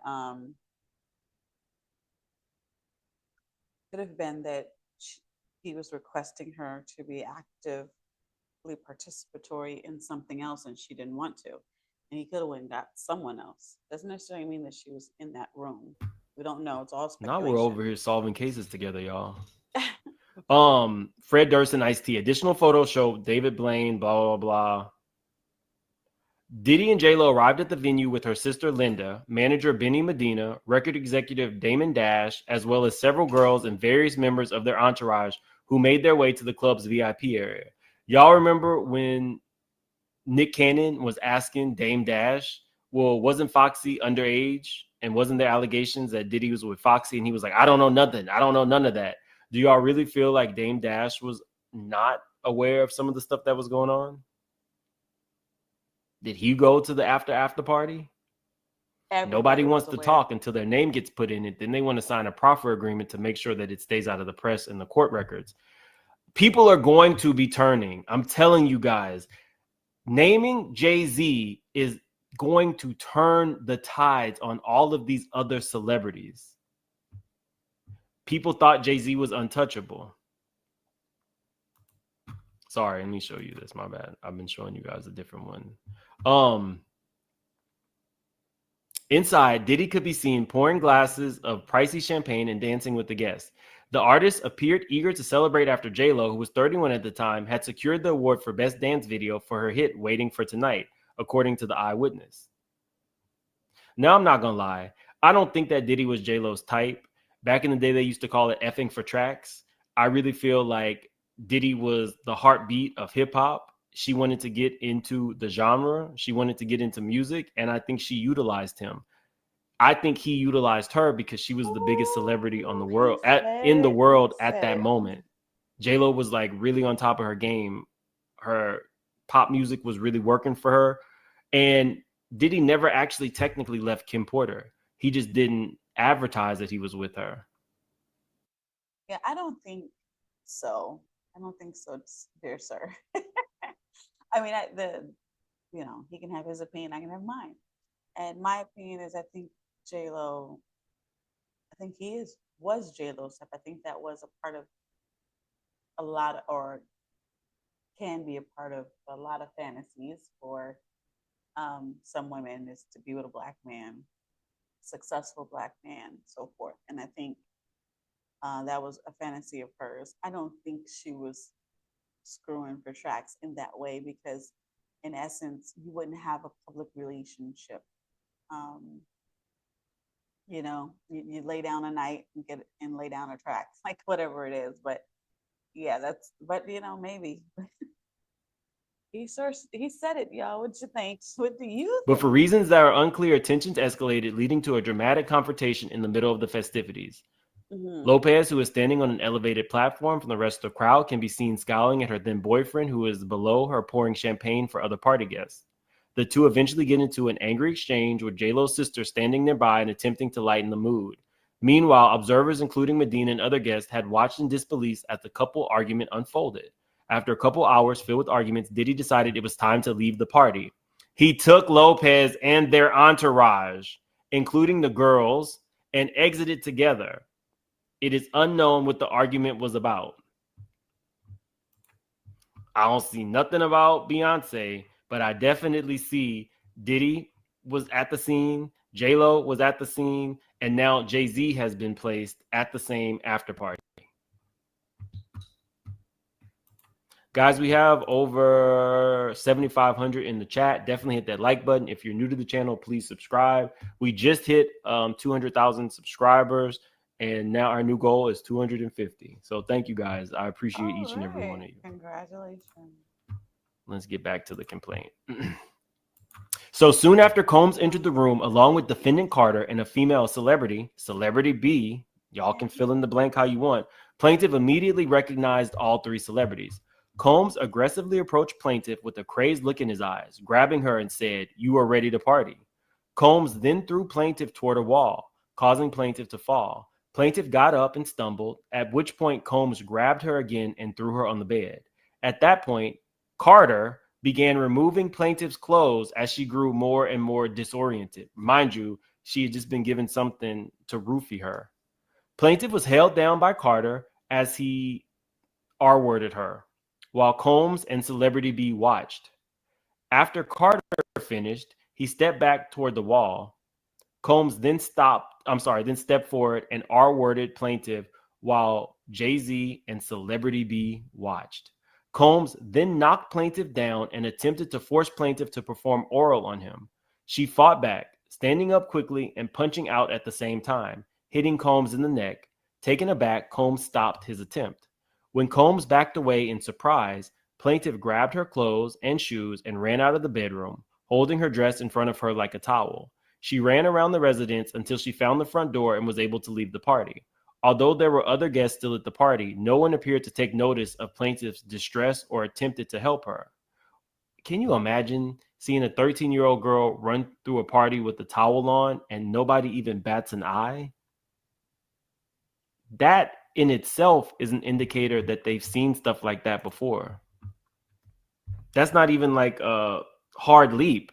If you see a kid running through a party with nothing but adults, you don't know the kid, your natural inclination would be like, are you okay? Unless you have seen stuff like that before. Well, a kid or any You get age desensitized person. if it's just par for the course and normal. Someone running around.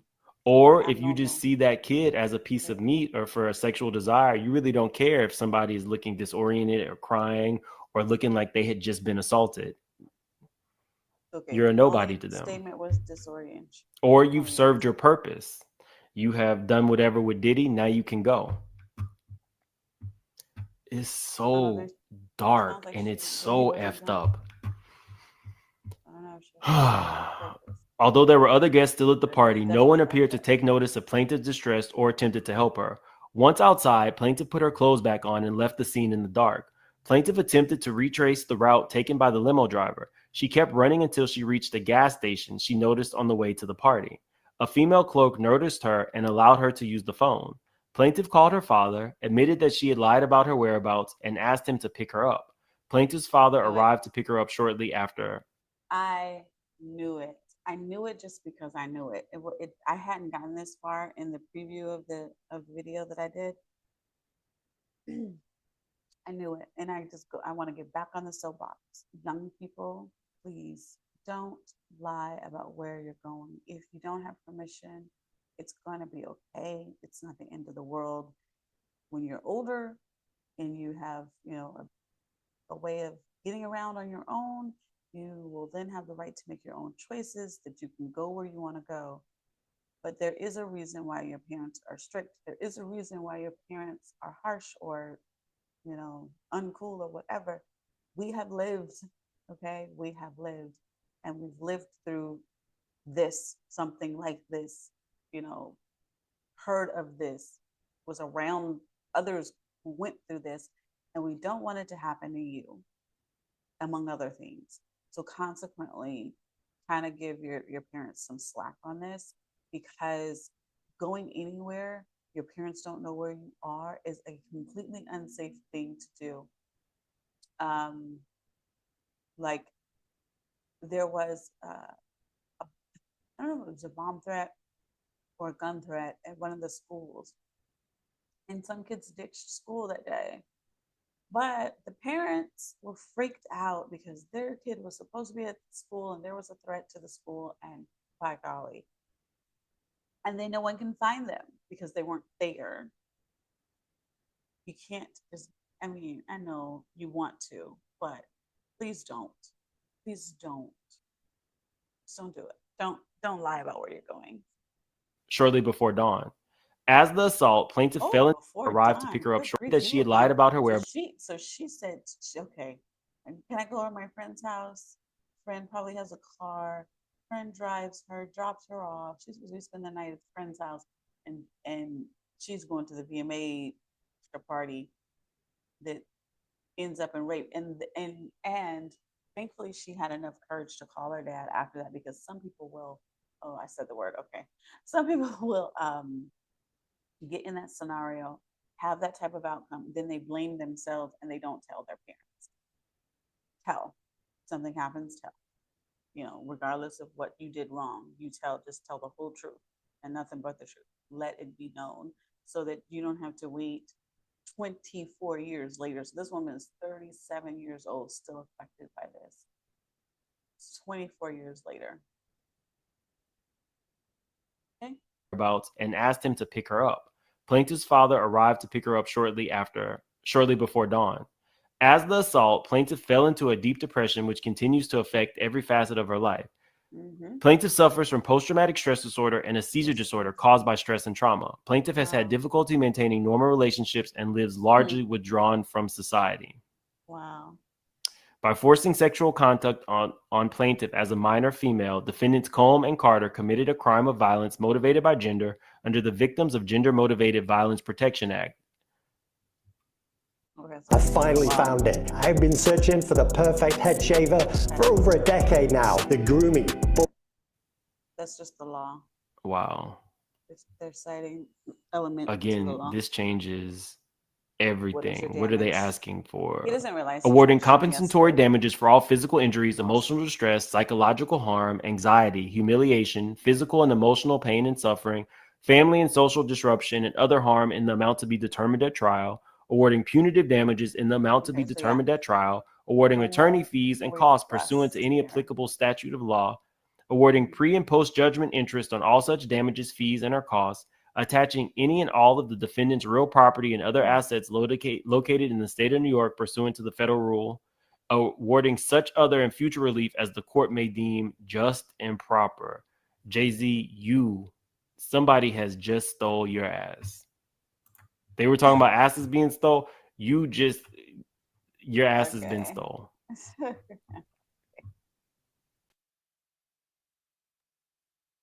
Shit. A mess. This is definitely some messy shit. Plaintiff John Doe, who I'm going to refer to as Jay-Z. Jay-Z is the victim of a scheme by defendant Anthony G. Busby and his firm, the Busby Law Firm, who are shamelessly attempting to extort exorbitant sums from him or else publicly file wildly false, horrific allegations against him. Defendants have threatened to unleash entirely fabricated and malicious allegations of sexual assault, including multiple instances of R-word of a minor, both male and female. Now that is definitely different. So there's more demand letters, y'all. There are more demand letters. Listen to this again. Defendants have threatened to unleash entirely fabricated and malicious allegations of sexual assault, including multiple instances of R-word with a minor, both male and female, against plaintiff if he refuses to comply with their demands. So now the allegation is Jay-Z is out here R-wording men and women.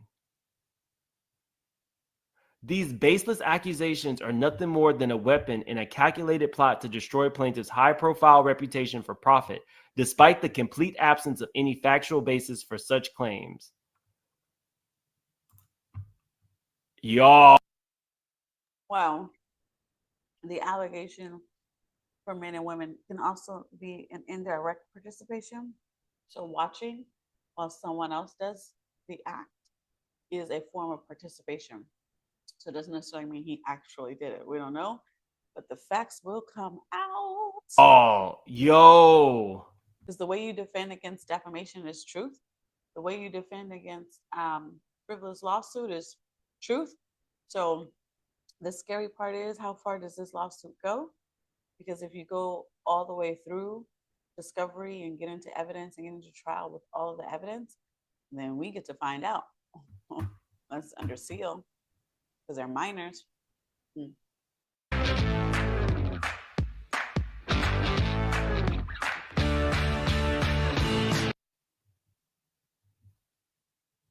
I'm speechless. This is not the first time defendants have been involved in an extortion scheme to extract money from high-profile individuals by threatening baseless legal action.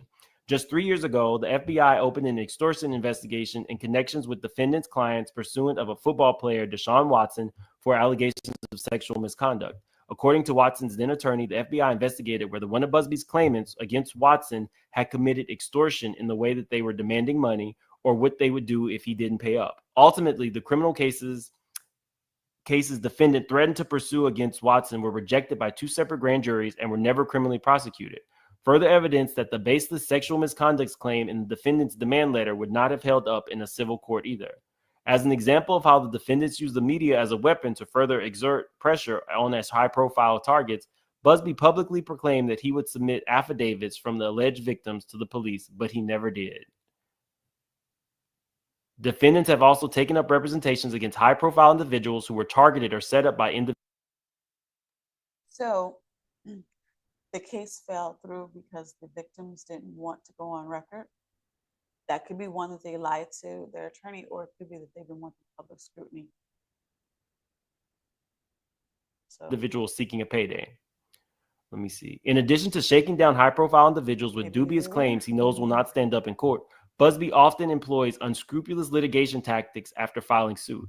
In one notable case, federal court invalidated a referral agreement between Busby and a known fact witness in the case. this is prior bad acts. So if you've ever had any criminal case, that you can get stuff removed from trial because it's prior bad acts. So it's disparaging to the defendant. In lawsuits that are civil bound, those are statements of character. So your prior bad act as a business person is a statement of character. Which entitled the witness to 15% of the gross attorney fees awarded if the plaintiff was victorious. I want to get into more about what was awarded if the plaintiff was victorious. If and if. Which entitled the witness to 15% of the gross attorney fees awarded if the plaintiff was victorious. I want to get into more about what they're claiming Jay-Z did. This is just like a hit piece on Busby. Well, that's against Busby. Let me see. So they were researching Busby for a long time. Yeah. Anytime someone let me see, blah, blah, blah. research them. Okay, in the wake of expulsion allegations against Sean Combs in lawsuits filed by 8 women and 1 man, resulting in his indictment for racketeering, sex trafficking by force, and transportation for purposes of prostitution, defendants has managed to find some 125 plaintiffs, half male and half female, including 25 minors who claim to have been sexually assaulted by Combs and others. And we could just put... Wow, let's just pause for the cause. 129 plaintiffs, or whatever, 120 plaintiffs. Please know it's not easy. It's not easy bringing a case. Now, there are those who bring the cases just for the attention and they're not being honest. But the true 120, if 5 of those are legitimate, that's still 5 people. And then that is to include 25 minors. Hey, if 5 of the minors are legitimate, now you're up to 10 people. That's still a lot of people that have the courage to speak. And the truth is, it's always more people that don't have the courage to speak. One, this is 24 years ago for a lot of people, 20 something years ago for a lot of people, maybe 5 years ago, whatever. But the time frame is old. And what they have, what you find out is time does not heal all wounds.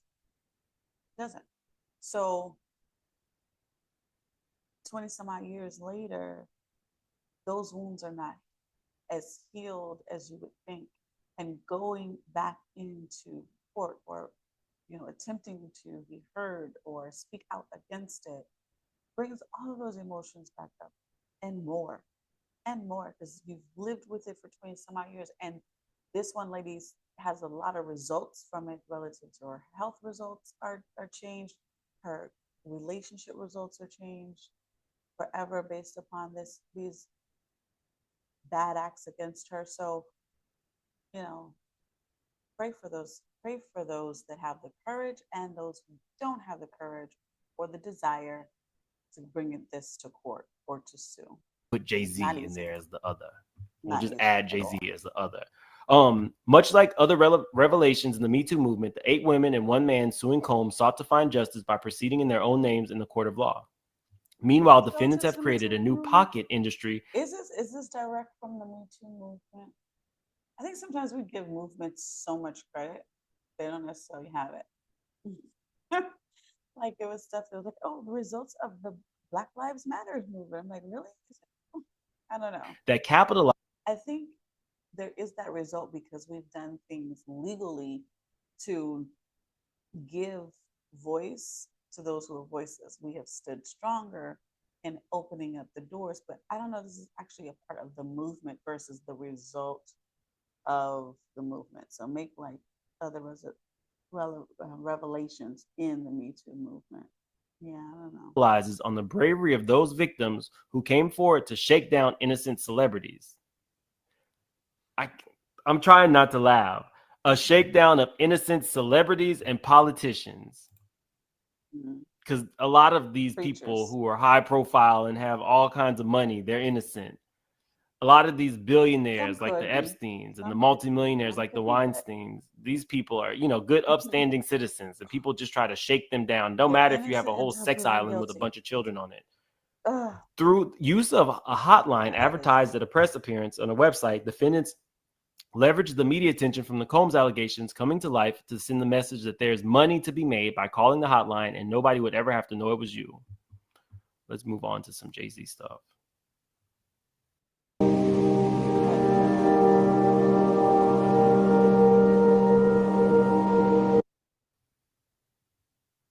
In order to effectuate their campaign of widespread extortion and extract the maximum amount of money from as many high-profile individuals as possible, defendants concocted a narrative alleging the worst harm imaginable, including stories of alleged child victims, both male and female, who were as young as 9 years old at the time of their R word. Oh, wow. Jay-Z, we did not know that you were included in these. Like, with this lawsuit, you are basically... I don't know that they're saying that Jay-Z is included with all of these, but they're saying this is a part of the character of the lawyers behind these lawsuits. So be careful on how we're reading this. They're not necessarily alleging that Jay-Z is a part of this particular, or being alleged to be a part of these particular acts.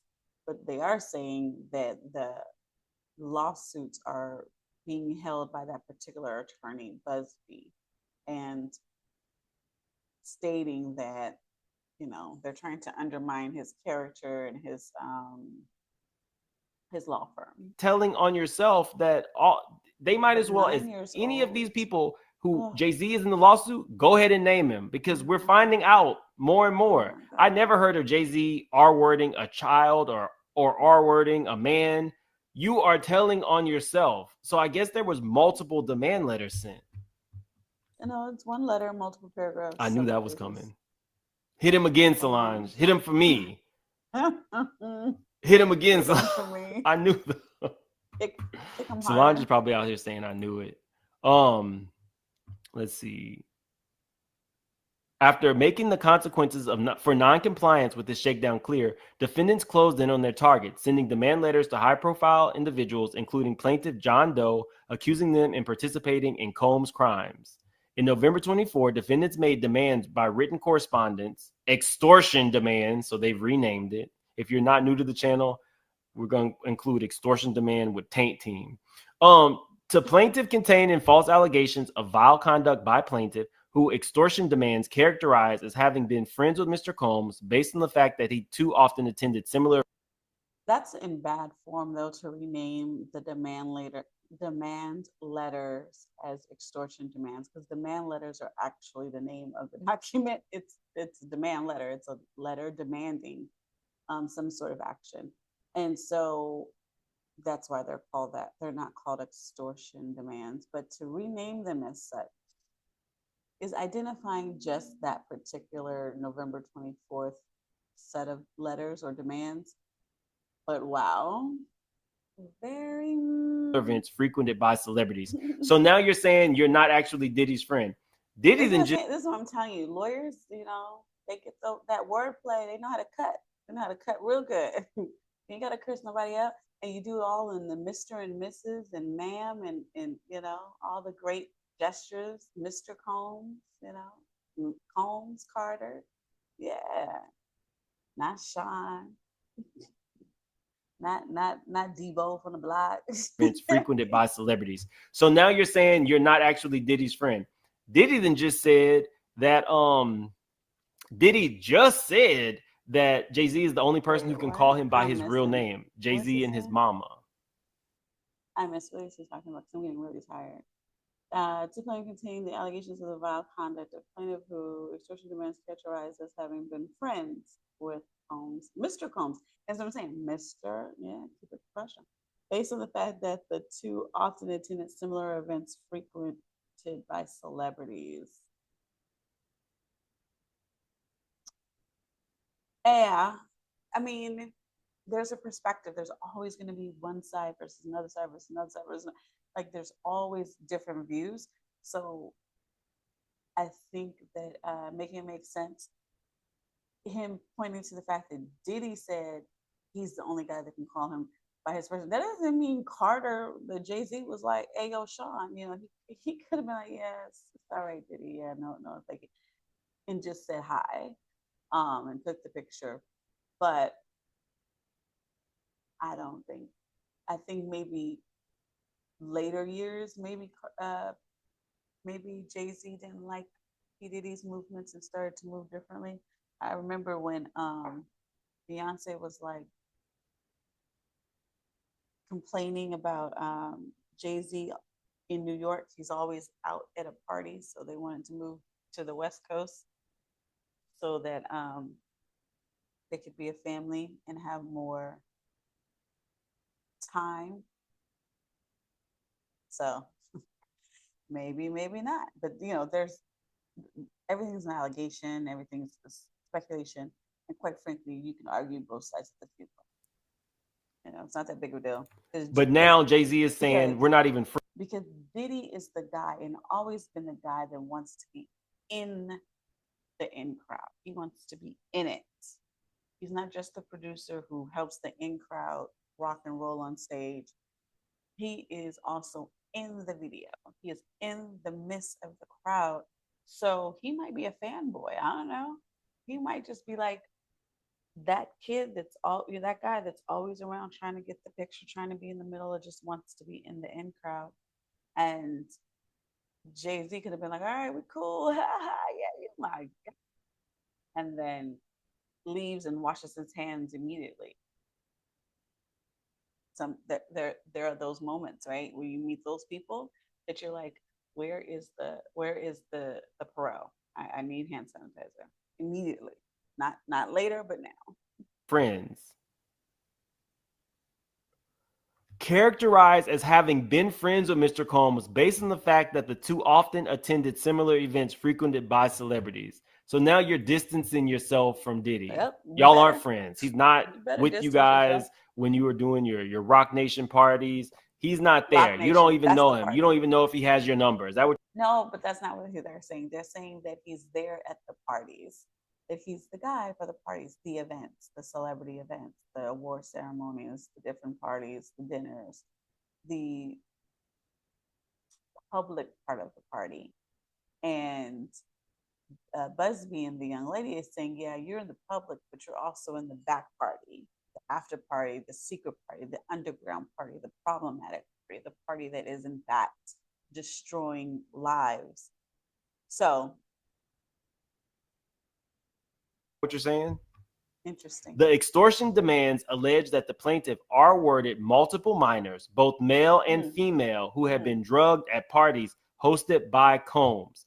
Y'all, so that's specifically to Jay-Z. So the 9-year-old minor and all that doesn't necessarily mean that that's the one that they're saying Jay-Z was a part of, could have been. I don't know. But the extortion demands are based that are relative to Jay-Z are based on paragraph 23, where it's both male, female, minors, and multiples. That those were the parties that were hosted by Combs, not just the Rock Nation party. So actually, not even the Rock Nation party. They're talking about the ones by Holmes, which is the Diddy party, the white party. is the breaking news. R-wording minors, male and female. Yes, that is Jay-Z. Shen Yun brings 5,000 years of culture to the world stage. Yeah, it's breaking news, and it's breaking my heart too. I'm just not breaking the news. It's breaking. I'm interested to hear. Are there any people, you guys can put it in the chat. If you're somebody who feels like Jay-Z is being extorted, you can have your own opinions over here. Whether you agree with me or not, that's the difference with this channel. I'm not telling you guys how to think. Do any of you guys feel that Jay-Z is innocent? I agree too. I'm not telling you how to think. And I'm trying to pull different sides of it. Even though I think one way, I'm trying to open out possibilities, defenses. You know, I'm praying and I'm hoping that he ain't got nothing to do with it. And not even for his sake, not even for Beyonce's sake, for those babies' sake, for that Ivy. What's her name? Blue Ivy, for Blue Ivy and whatever the twins' names are, for their sake. This is their dad. He's now a dad, right? So when we're young, we don't think about the fact that the things we do, our kids can pay for them. And they would definitely pay for the sins of the father, because people are not nice and they're going to take it out on the kids, even though kids have absolutely nothing to do with it. These kids, his kids, have nothing to do with this allegation. But so far, yeah, they're going to be like, oh, did he do that to you? Let me know. How did he look at you when you took his bath in the shower? What did I do with my other tab? So I hope not. But let me close this one. Here we go. I don't know. I got too many tabs open. Okay, but you're still on this one. Defendants further threatened to find an untold number of other victims to bring claims against plaintiff, that because the specious allegations and demands had been made, there would be certainly more. Defendants put a ticking clock on the extortion demands, threatened to take a different course if plaintiff did not commit to confidential mediation to resolve the delicate and important matter by the deadline. Defendants' actions violate rules So professional conduct prohibiting attorneys from threatening to present criminal, administrative, or disciplinary charges to obtain an advantage in a civil dispute. Plaintiff presently faces a gun. Oh, wait. Okay.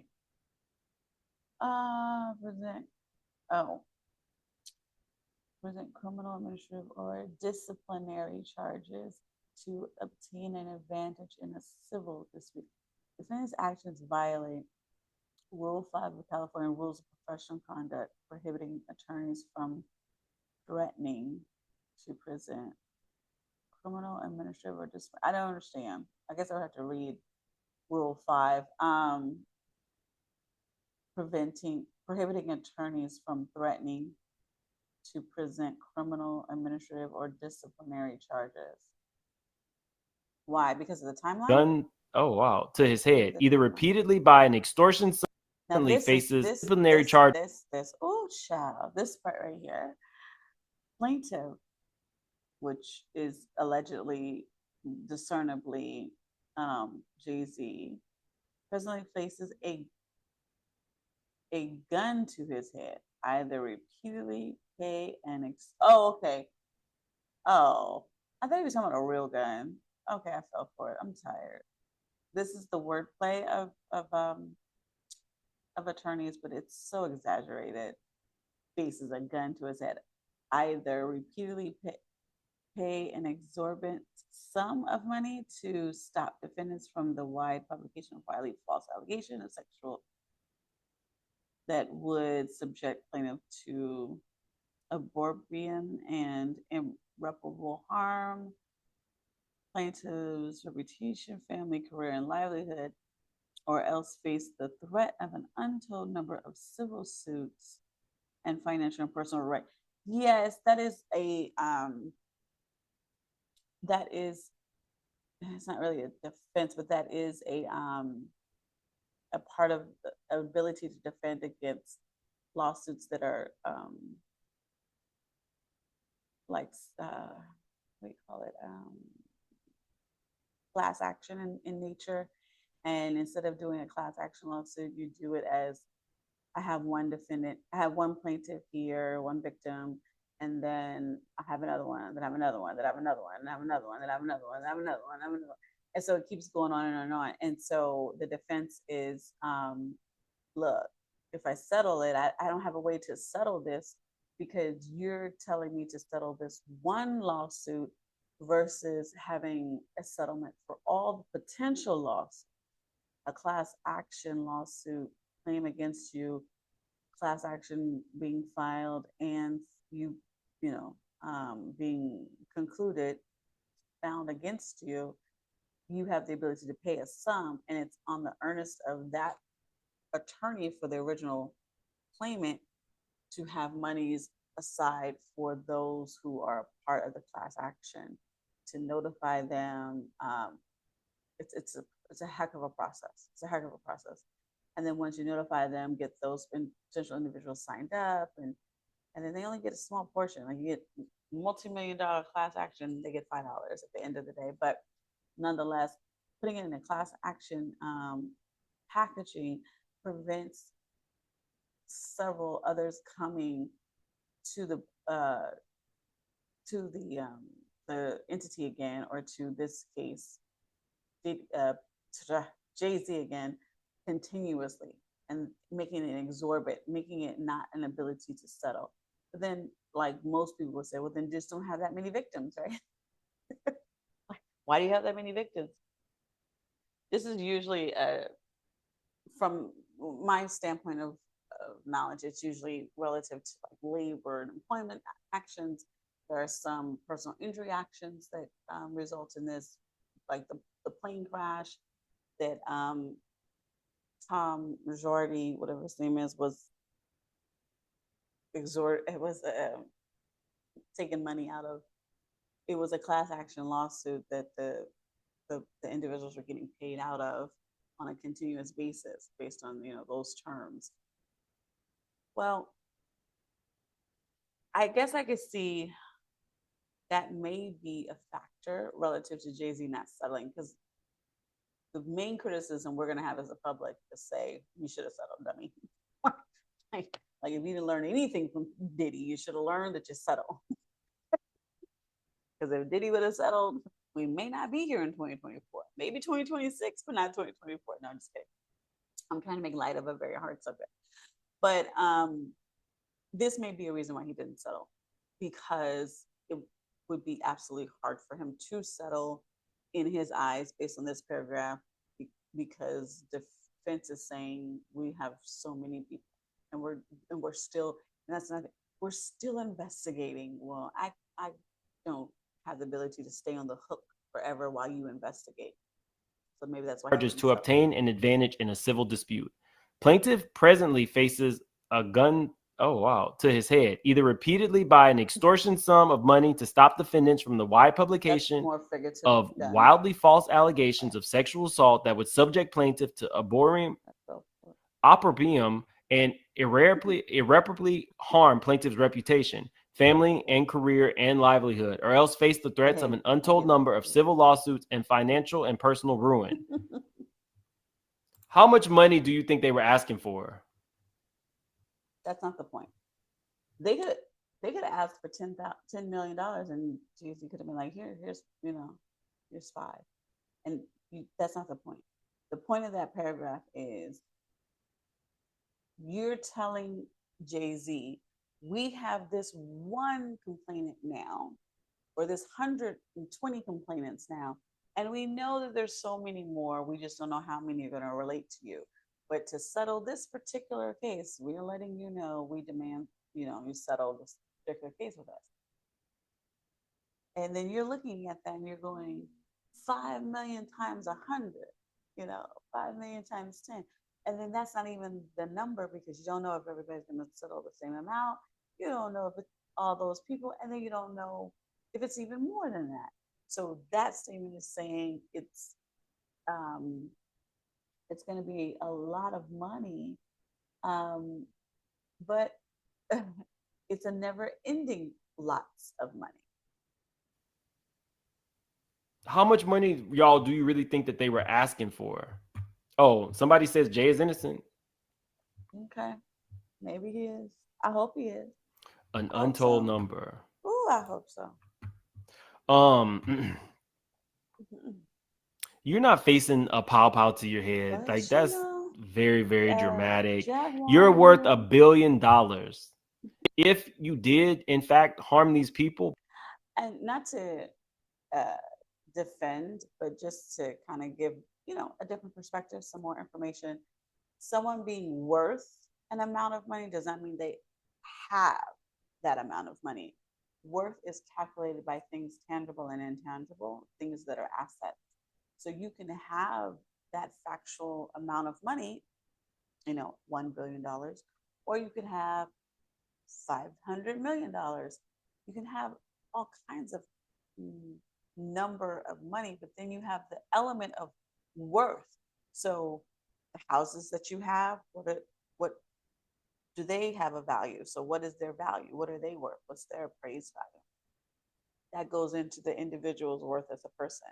The organizations that you have, what are their assets? And if so, what are those values? Then that goes into, and then his discography, whatever masters he owns, their valuation, that goes into whatever particular assets that can be tangible. Those things are given a value and a number, but it does not mean that that number is in your pocket. So being worth $1 billion does not mean you have access to liquid funds of $1 billion, because one thing we know is when you start selling things off, personal things off, there are times when they are valued or they sell for less than their value just because no one has that particular money on hand. So I hope that helps to make it make sense, but not to play on his name, but in that regard, that being worth $1 billion does not mean you have $1 billion. You can start shelling out money to whomever, whatever. Those are valuations as well as the funds. We'll pay up. Just say pay up. You got $1 billion, pay.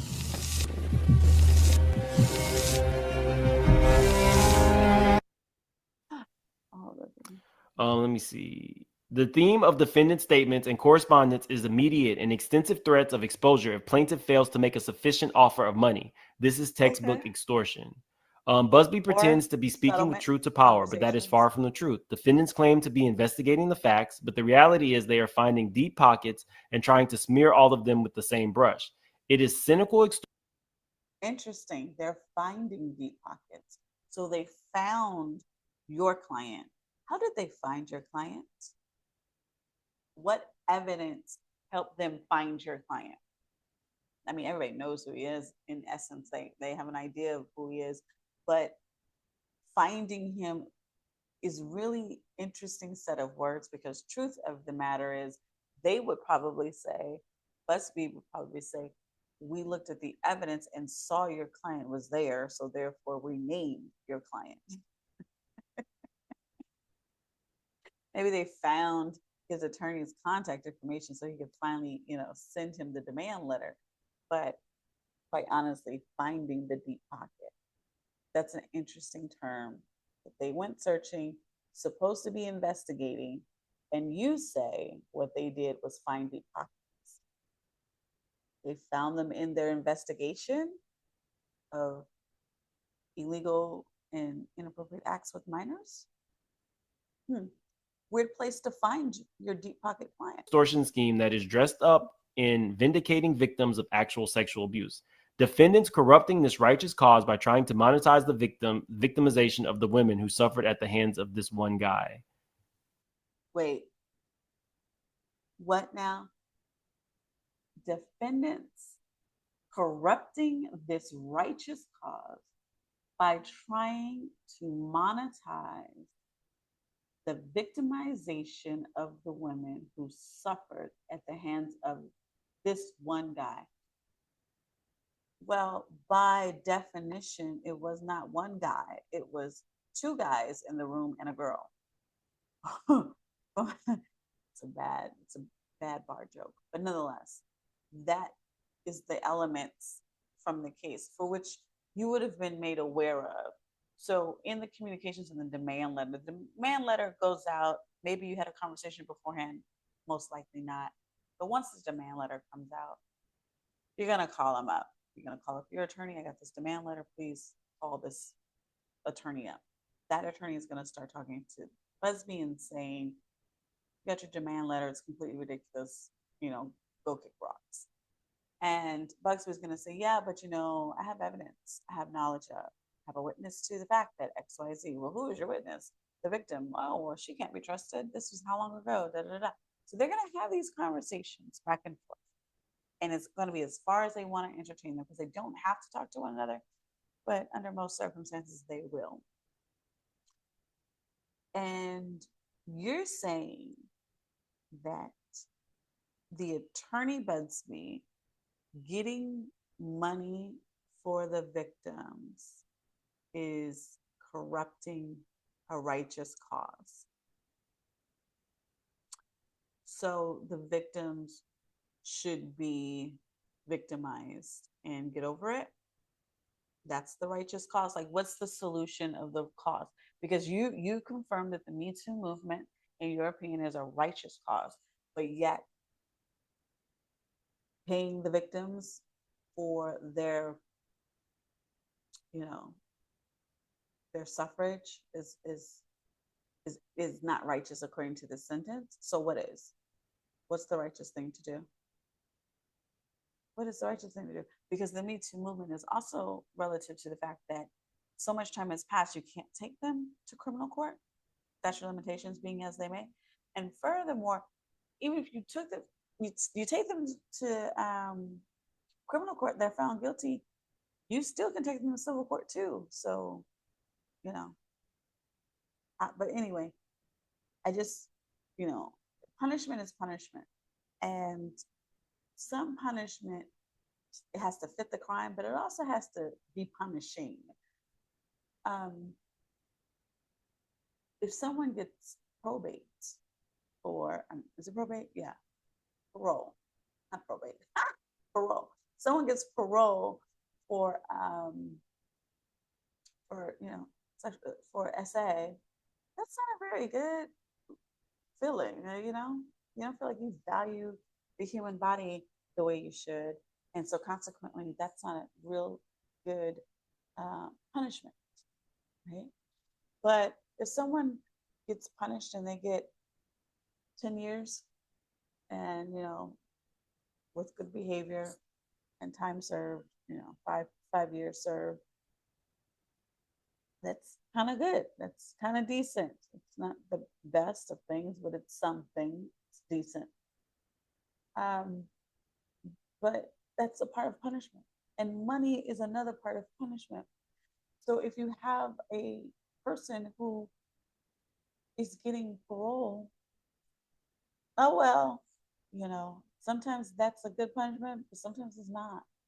And if you have someone that you like Jay-Z, where it's like, look, the best way to get to somebody like that is for them to have to pay because they don't want to. Clearly, they will burn the house down before they pay. Diddy burned it down before he paid, right? And still ended up paying, and it's gonna still pay because now everything else is coming to light and everything. So yeah, I don't understand that. I don't understand that you believe that the cause is righteous. This sentence is not even necessary. I guess maybe something more along the lines of defendant is using corrupt tactics to require payment from an innocent person such as John Doe for the acts of Sean Carter. I mean, what's his name? Diddy Combs, Sean Combs. So it would be a better sentence to me, but it's still, yeah. So you're now admitting that Combs did he did it. So you're throwing him under the bus. He did all these things, not me, because it's this one guy, Combs. This one guy Combs. It's him who did it, which the sentence doesn't even define it that way, but that's the inference. And anyway, I hate that sentence. I really do. So now you're saying that Diddy was the only person doing it to everybody. Diddy is the sole problem. You have definitely now turned your back on Diddy. And yeah, you throw him under the bus, and it's not even plausible that he's the only one. He's not the only one doing this decades upon decades upon decades upon decades in a sea of other people. Everybody's around. Your logic is so illogical. You're saying that these parties existed, these bad acts happened, and your client wasn't a part of it, but your client was there at the party. But he had no knowledge of it, but he was there. It's like, versus just saying, nope, the sentence is not necessary. It's just not necessary. It confirms backhandedly that P. Diddy did these things. It says that the women are not worthy of certain compensation, monetary compensation. It doesn't. It's a sentence unnecessary. you're even saying you don't even know the man. You might have met him one time at a party. He didn't say that, but okay. Let me see. Statement of facts. Okay. Diddy was arrested. He was charged. Yeah, keep it going. Let me see. We don't need to go through that indictment. We need to get to the part where Jay-Z starts getting these demand letters for the case. We don't need to talk about that. Well, those are exhibits. We got exhibits. Are those the hold on. The exhibits. Press conference. Yeah, okay, that's not necessary. But what is interview transcript, exhibit F or E, whatever that is. I can't really see it. Okay, E. And an interview. We don't need to talk about that. Okay. Notwithstanding the rhetoric, defendants intentionally failed to identify at the press conference who these amorphous perpetrators might be, nor have they done so since. The purpose of this ominous press conference was clear. I bet you want to take this paragraph back. You're like, never mind, don't name me. That was just, and then he probably didn't reread and really read this particular complaint, Jay-Z himself, but the attorneys, they kind of asked for it. And that's another thing. Attorneys, like, they love the fight. They love it. They love the court, right? And so, notwithstanding the rhetoric, defendants intentionally failed to identify at the press conference who the amorphous perpetrators might be. Yeah. because they were keeping you anonymous, so that you could pay and settle. And one of the things you want to settle for, the thing that you have the most value to settle for, is to remain anonymous, right? To remain unhinged, unscathed, unscathed. But you're in your hubris. You were like, I'm not going to settle. And now in your complaint, you're like, they didn't even name the perpetrators. You got the letter, didn't you? Extract lucrative pre-filing settlements from those perpetrators, or else he would announce names. And now your name is out there. Right. Let me see. We don't need to go through this. We just need to find the parts that are about Jay-Z specifically. They tried his Jay-Z filed a 235-page lawsuit against Busby, which is now just Jay-Z telling on himself. Defendant sent plaintiff multiple ostensibly confidential written demands in November of 2024, alleging a litany of vile sexual. Wait a minute. That was just last month. I'm thinking like this was much. I don't know why I thought it was much sooner in the year of 2024, because it clearly says month November, and it's been saying the month of November. But you've been like you. Oh. Wow. So you knew Diddy was going. This is ridiculous. You should have had a press release already drafted, a response already ready. Now this is going to play, and you don't even have a response yet. You knew Diddy was having issues, and that there were tapes, and there was possibilities.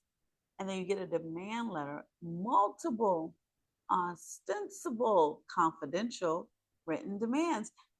Well, they were confidential. They're not confidential now. That's out the bag. Misconduct committed by plaintiff. Might as well. The extortion demands falsely allege that plaintiff R-worded multiple. That doesn't make sense. R-worded multiple two minors, male. Multiple minors. But they should just pick one sentence, either multiple or two minors. And female who had been drugged at parties hosted by Combs. Let me read this correctly. The extortion demands falsely allege that Jay-Z R-worded multiple minors, one male, one female, who had been drugged at parties hosted by Combs. The extortion demands were the first time plaintiff learned of these allegations, none of which has any basis in fact. Okay, so I'm sorry. I stated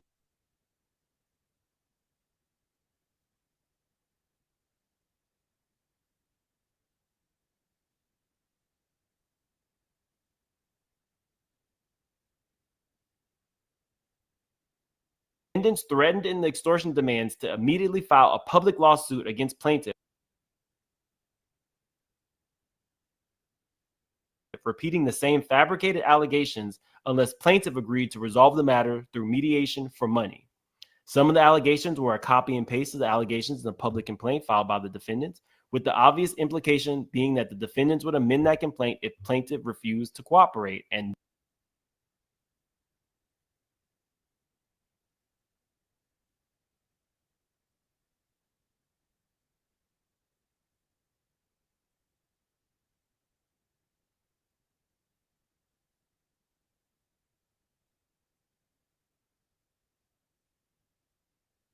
that's what we got right.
that the defendants would amend that complaint if plaintiff refused to cooperate. And that's what we got right now.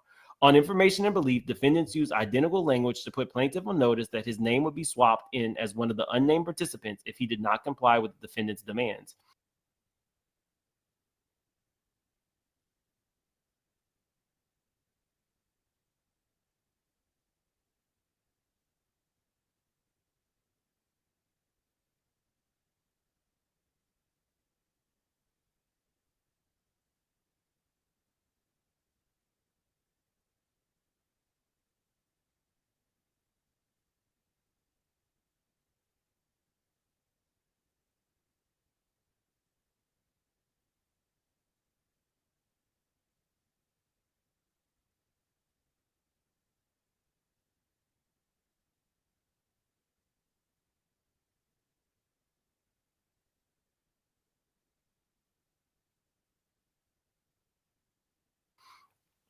What do y'all think the conversations that Jay-Z or Beyonce are having right now?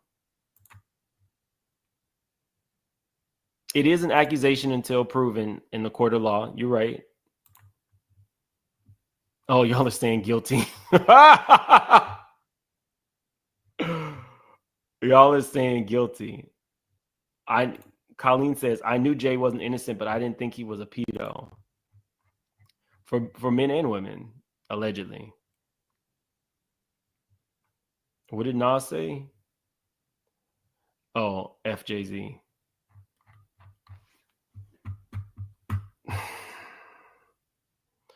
This was not expected tonight. In the extortion demands, defendants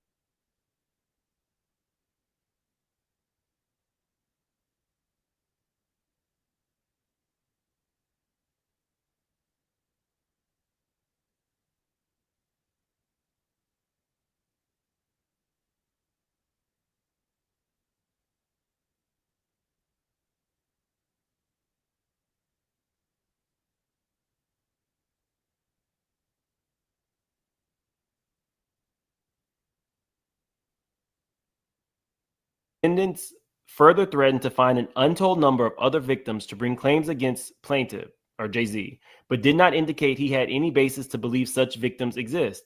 This veiled threat is preceded by the following bold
sentence. It has been my experience that when someone does this to a victim once, the likelihood is that they have done the same or similar things. This is the only bolded sentence contained in the extortion demands, emphasizing its importance among all other allegations and demand. On information and belief, defendants referenced additional victims to put plaintiff on notice that defendants would find additional claimants to seek payments from plaintiff if plaintiff did not pay out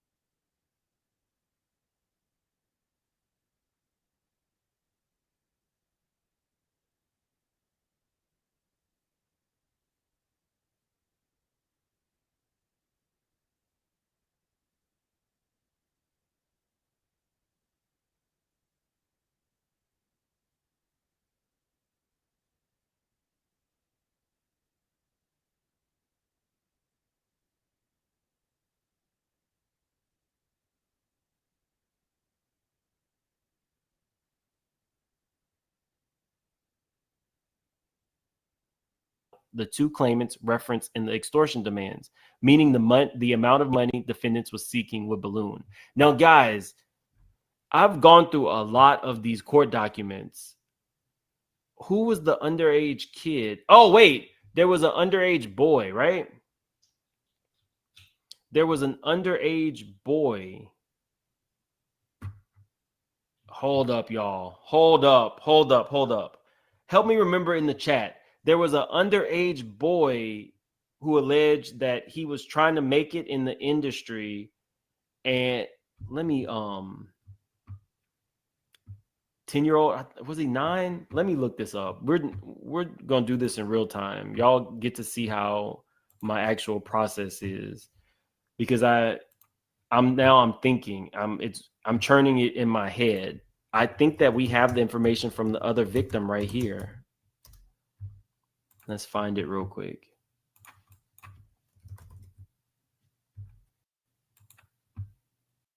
Say goodbye to Slack because chat's here and it's inside ClickUp. Everything you need in chat is here. I feel like that lawsuit was filed already. There was an underage boy who alleged he was trying to make it in the industry, and he was told he had to be left with Diddy, right? Is that him? There's so many of these lawsuits now. Actually, you know what? My channel can act like a file cabinet. It'll tell me the exact date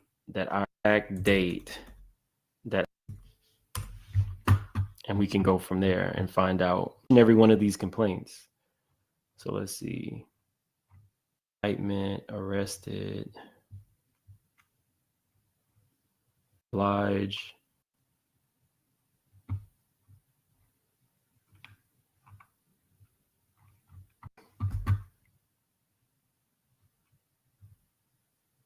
This is a lot of court cases. So this would have been one of the last ones. Let's see.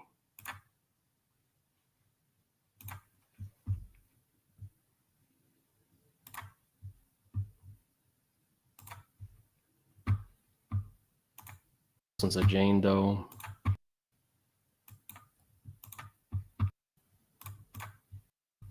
John Doe, is this the one?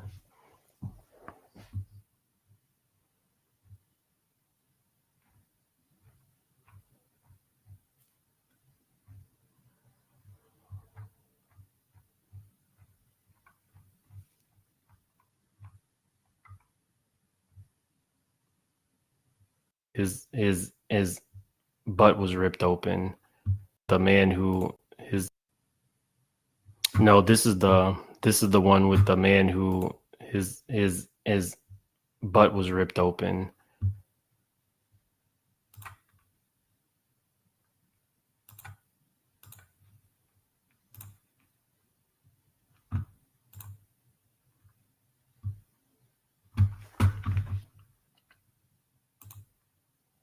Let me do this. I'm going to research, go through this whole 200 cases that have been filed that we did not know that Jay-Z would have been a John Doe in it. Then I will, I'll bring that to you. But let's go over some of these super chats really quick. C. Marie, NBC, CNN, TWP are all covering the story. It's out now. I wonder how. Maybe it's on the Twitter.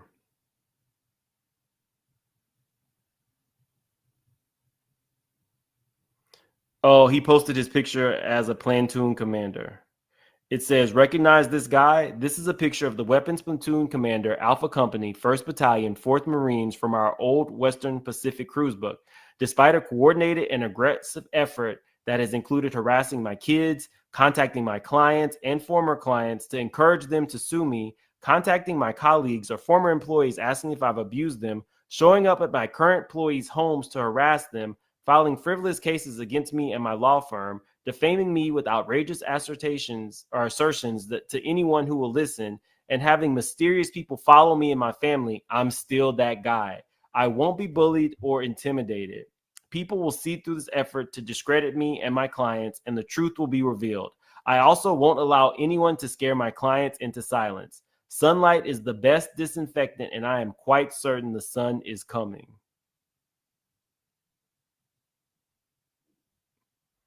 Let me see. So this is what Jay-Z's response was. My lawyer received a blackmail attempt called a demand letter from a lawyer named Tony Busby. What he had calculated was the nature of these allegations and public scrutiny would make me want to settle. No, sir, it had the opposite effect. It made me want to expose you for the fraud you are in a very public fashion. So no, I will not give you one red penny. Are pennies red? These allegations are so heinous in nature that I implore you to file a criminal complaint, not a civil one. Whomever would commit such a crime against the minors should be locked away. Would you not agree? These alleged, well, is there a statute of limitations? Because they can't file a criminal complaint if the statute of limitations is up. These alleged victims would deserve real justice if that were the case. This lawyer, who I have done a bit of research on, seems to have a pattern of these typical theatrics. I have no idea how you have come to be such a deplorable human, Mr. Busby, but I promise you I have seen your kind many times over. I'm more than prepared to deal with your type. You can claim to be a Marine. Marines are known for their valor. You have neither honor nor dignity. Damn. My only heartbreak is for my family. My wife and I will have to sit our children down, one of whom is at the age where her friends will surely see this press and ask questions about the nature of these claims and explain the cruelty and greed of people. Did you also tell her that you pow-powed your brother, who was a crackhead? I just got paid $60,000 for my car crash from using this app on my phone. And I don't know if you could see this, but it's... Or that you stabbed Un?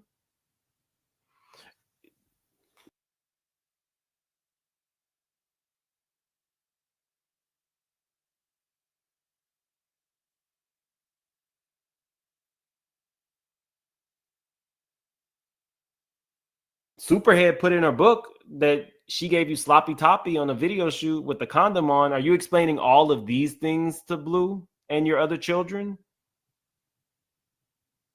Because to me, it seems like all of these things are, the same. Are you going to explain to your child that you started off as a drug dealer and you were putting drugs into your community for your own benefit and profit?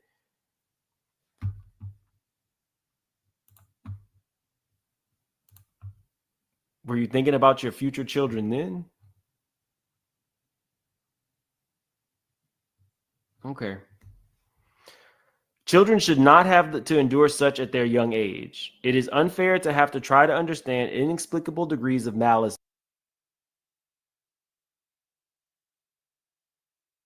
meant to destroy families and human spirit.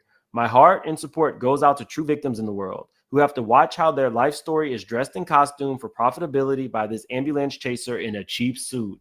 Damn. Let me let y'all see Busby while...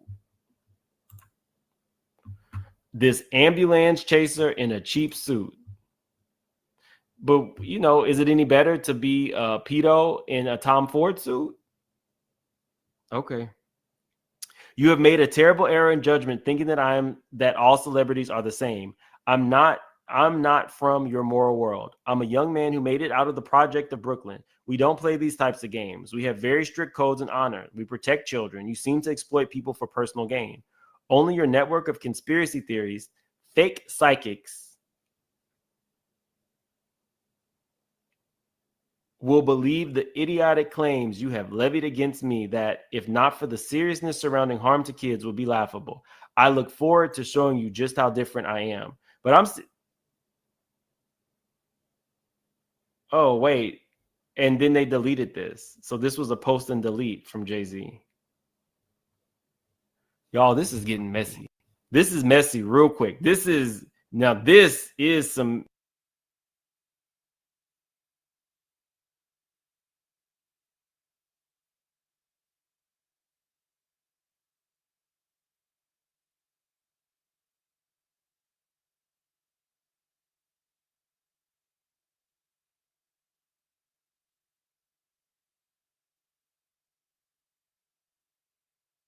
mess. But I'm going to go ahead and I'm going to read the rest of this and see if I can kind of piece together if Jay-Z is mentioned in any of these other lawsuits.